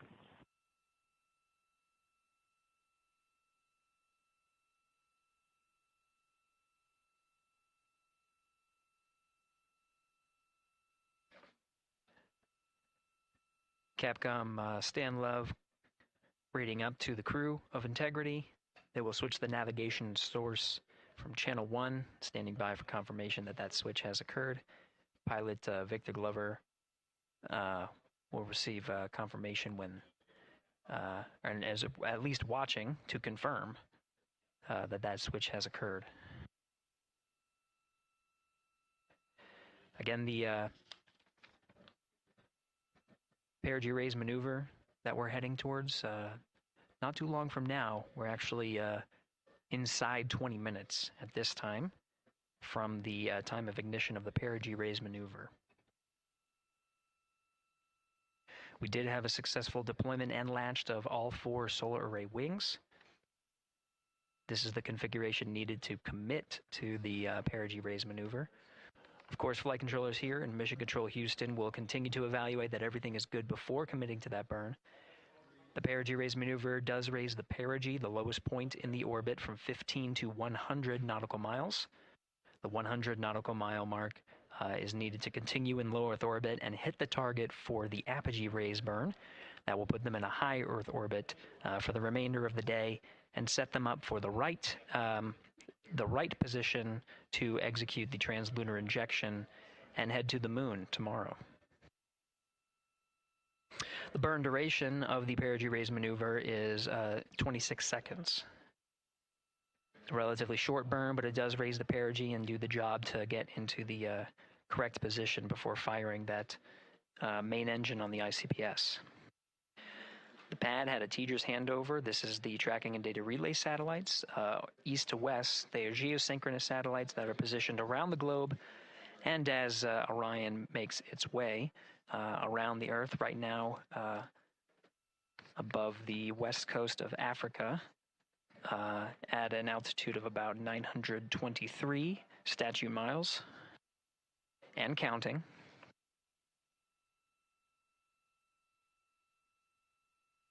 The perigee raise maneuver is not executed at the perigee.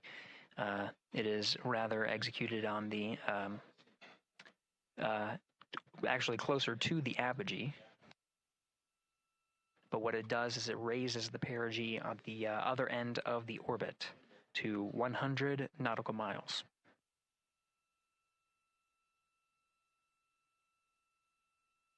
The 26-second duration burn does not conflict with the time that they've reported of the tracking and data relay satellite handover from TGERS east to west.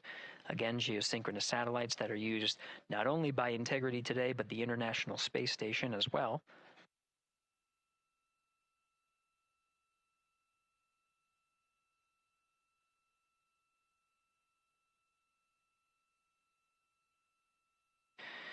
That time of handover is 51 minutes, 26 seconds. Plenty of margin before the perigee raise maneuver cutoff happens, and the trajectory is analyzed to see whether it was a good burn. A good burn means that the burn was performed as expected and sets the trajectory on course for that 100 nautical mile perigee target mark.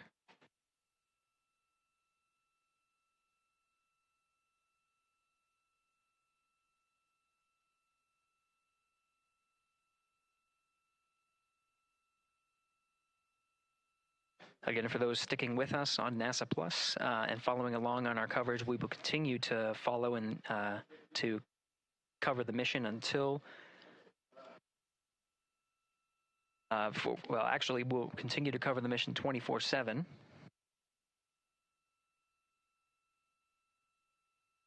But we'll wrap up our coverage here shortly. And now that solar array wing deployment has occurred on NASA Plus and Amazon Prime. Again, we will continue coverage 24/7 at the NASA YouTube channel. For those that want to see all of the upcoming milestones, there are select times where we will be coming back to NASA Plus and other streaming platforms. You can go to nasa.gov to find the latest on when to find those activities. Given that this is an operational mission, we do want to make sure that we are maintaining transparency in the mission and providing you all the information on what's happening in space as Reed Wiseman, Victor Glover, Christina Cook, and Jeremy Hansen head on their mission around the moon.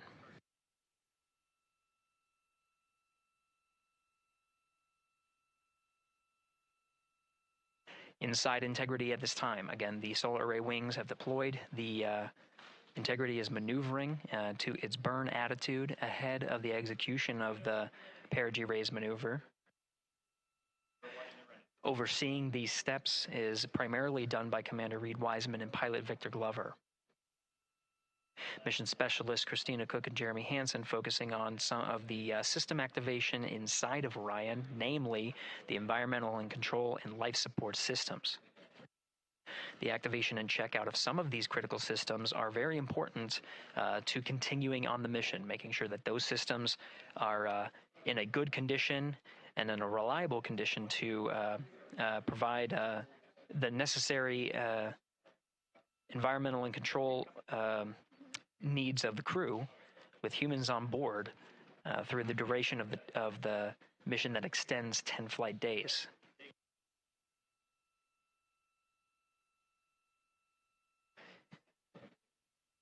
Standing by for an update to the perigee raise maneuver time of ignition.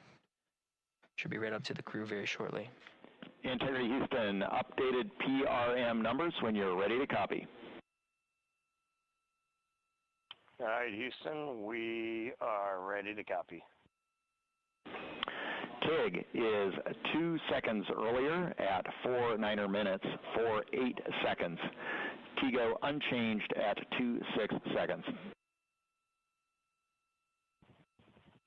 49, 48, TIGO 26.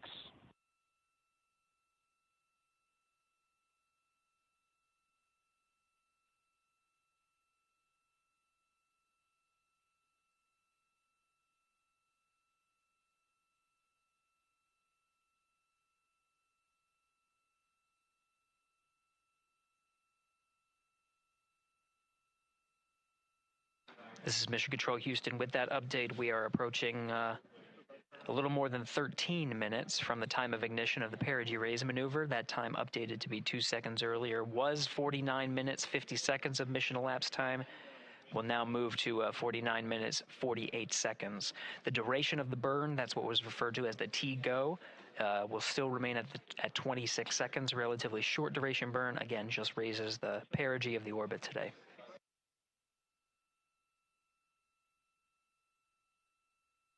Making sure they hit the mark on that time of ignition is the primary concern of Commander Reed Wiseman and pilot Victor Glover. Mission Specialist Christina Cook and Jeremy Hansen inside activating those environmental control and life support systems.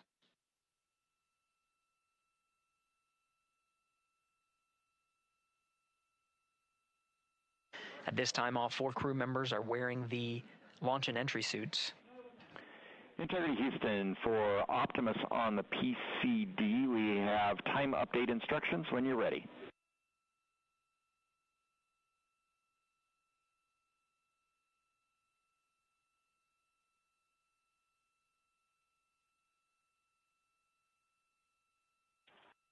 And Houston, Integrity, we copy.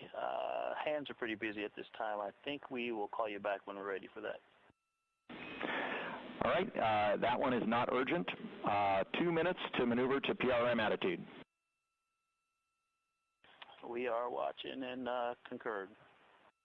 90 seconds-ish, maybe. Pilot Victor Glover confirming that that maneuver less than 2 minutes. Again, that the point of that maneuver is to point the main engine of the ICPS, the RL-10 engine, in the proper orientation to execute that 26-second burn. It needs to point in the correct position to achieve the goal of raising the perigee to 100 nautical miles.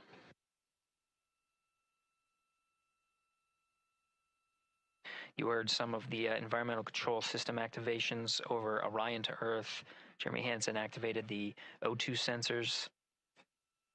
They'll be measuring the cabin of Orion.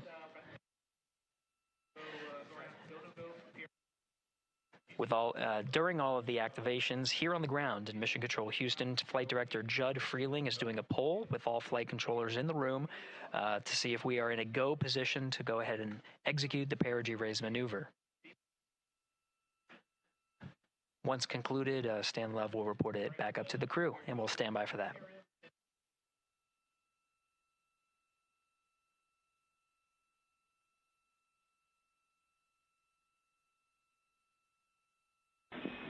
Integrity Houston, MCC polls go for PRM pending attitude and saws. Okay, we copy. MCC is go. Maneuver starting.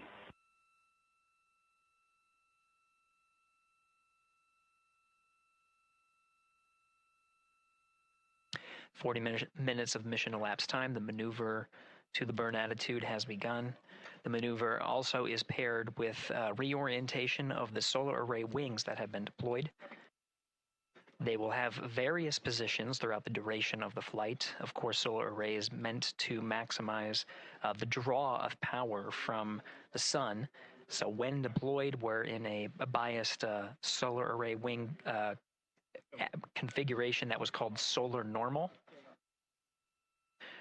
This allows for the greatest surface area of the solar array wings to be drawing power and powering up those batteries of integrity, of which a cross-tie was enabled between the 4 batteries, the 4 battery buses that are inside of Orion. However, for the perigee raise maneuver, the solar array wings will be put into a position to take on the loads imparted by the ICPS main engine when they execute the 26-second burn. You can see in the animation here, the solar array wings are in motion, and the attitude is being reconfigured to point the engine in the correct direction, those solar array wings being pointed forward.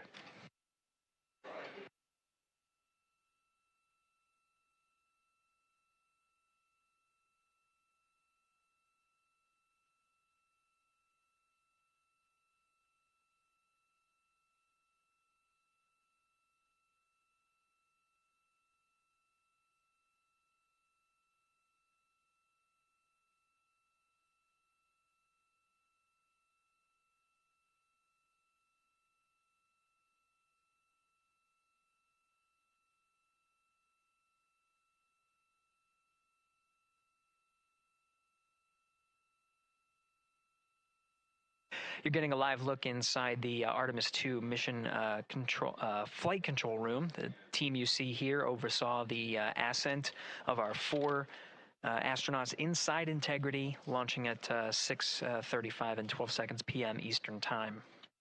Now again, this room will be occupied 24 hours a day, 7 days a week, with flight controllers shifting on 3 shifts to oversee 24/7 operations of Artemis 2 while in flight. We will cover that live on the NASA YouTube channel, and we'll be covering that around the clock as we begin to wrap up our coverage here on NASA Plus. Before I do want to send it over to our colleagues at the Kennedy Space Center. And to my colleagues, it was a pleasure to join the teams at the Kennedy Space Center and be a part of such a historic launch. Here in Houston, again, we're turning our attention to the mission. And for now, we'll say farewell and thank you to our colleagues there for today's launch coverage. We'll see you again soon for Splashdown. This is Mission Control Houston, sending it back over to Megan and Nicole at the host desk. Thank you, Gary. And yes, it was such a pleasure to be a part of this historic mission that started right here at Kennedy Space Center. It was such an amazing sight to be a part of. And now, as Reed Wiseman, Victor Glover, Christina Cook, and Jeremy Hansen begin their journey, we here at the Kennedy Space Center are about to wrap our broadcasts. We'll, of course, though, have 24/7 coverage with our colleagues at Johnson Space Center starting as soon as we sign off, so don't worry. You can follow along our 4 astronauts every minute of their nearly 10-day journey to the moon and back. Nicole, I'll definitely be watching it, and I'm sure you will, too. Yes, of course. You know, they just started, right? The launch was beautiful. This was a historic day. They're on their way back to the moon for the first time in over half a century, but they've got a lot of work ahead of them, and so we're excited to see what they have to do and excited to test out the Orion spacecraft. This is a test flight after all, and we're excited to see what we can learn from this mission. Very humbling, inspiring. It was really amazing to be a part of this, and I'm so glad that so many people joined along by either watching here in person or watching online. And of course, Nicole, thank you so much for sitting through this, answering questions, adding so much context and information that really brought a lot out of what we saw today. Oh man, I had a blast. You're a rock star. You're a professional. Gosh, this was great. Oh, you're great. So this was a wonderful day. Well, again, thank you so much, and thank you to you for watching at home. You know, tonight we didn't just launch a rocket, we launched the next chapter of human exploration. Our Artemis 2 crew now on their way back to the moon, and we're taking you with us. So thank you again for watching, and go Artemis 2.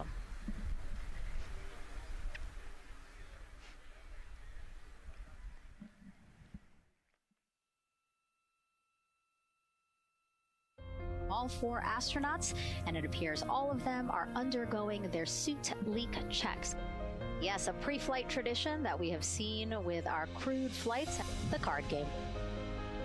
The astronauts who have just left crew suit up and are now walking down a hallway.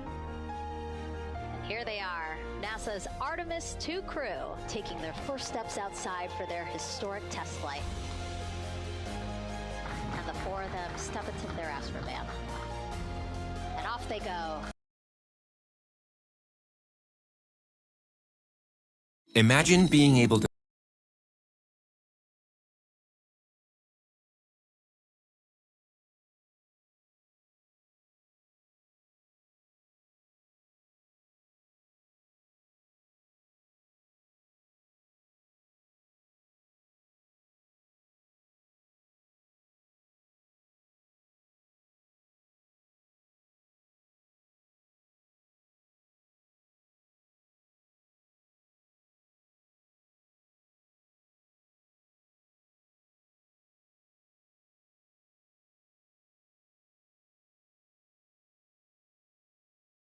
build anything.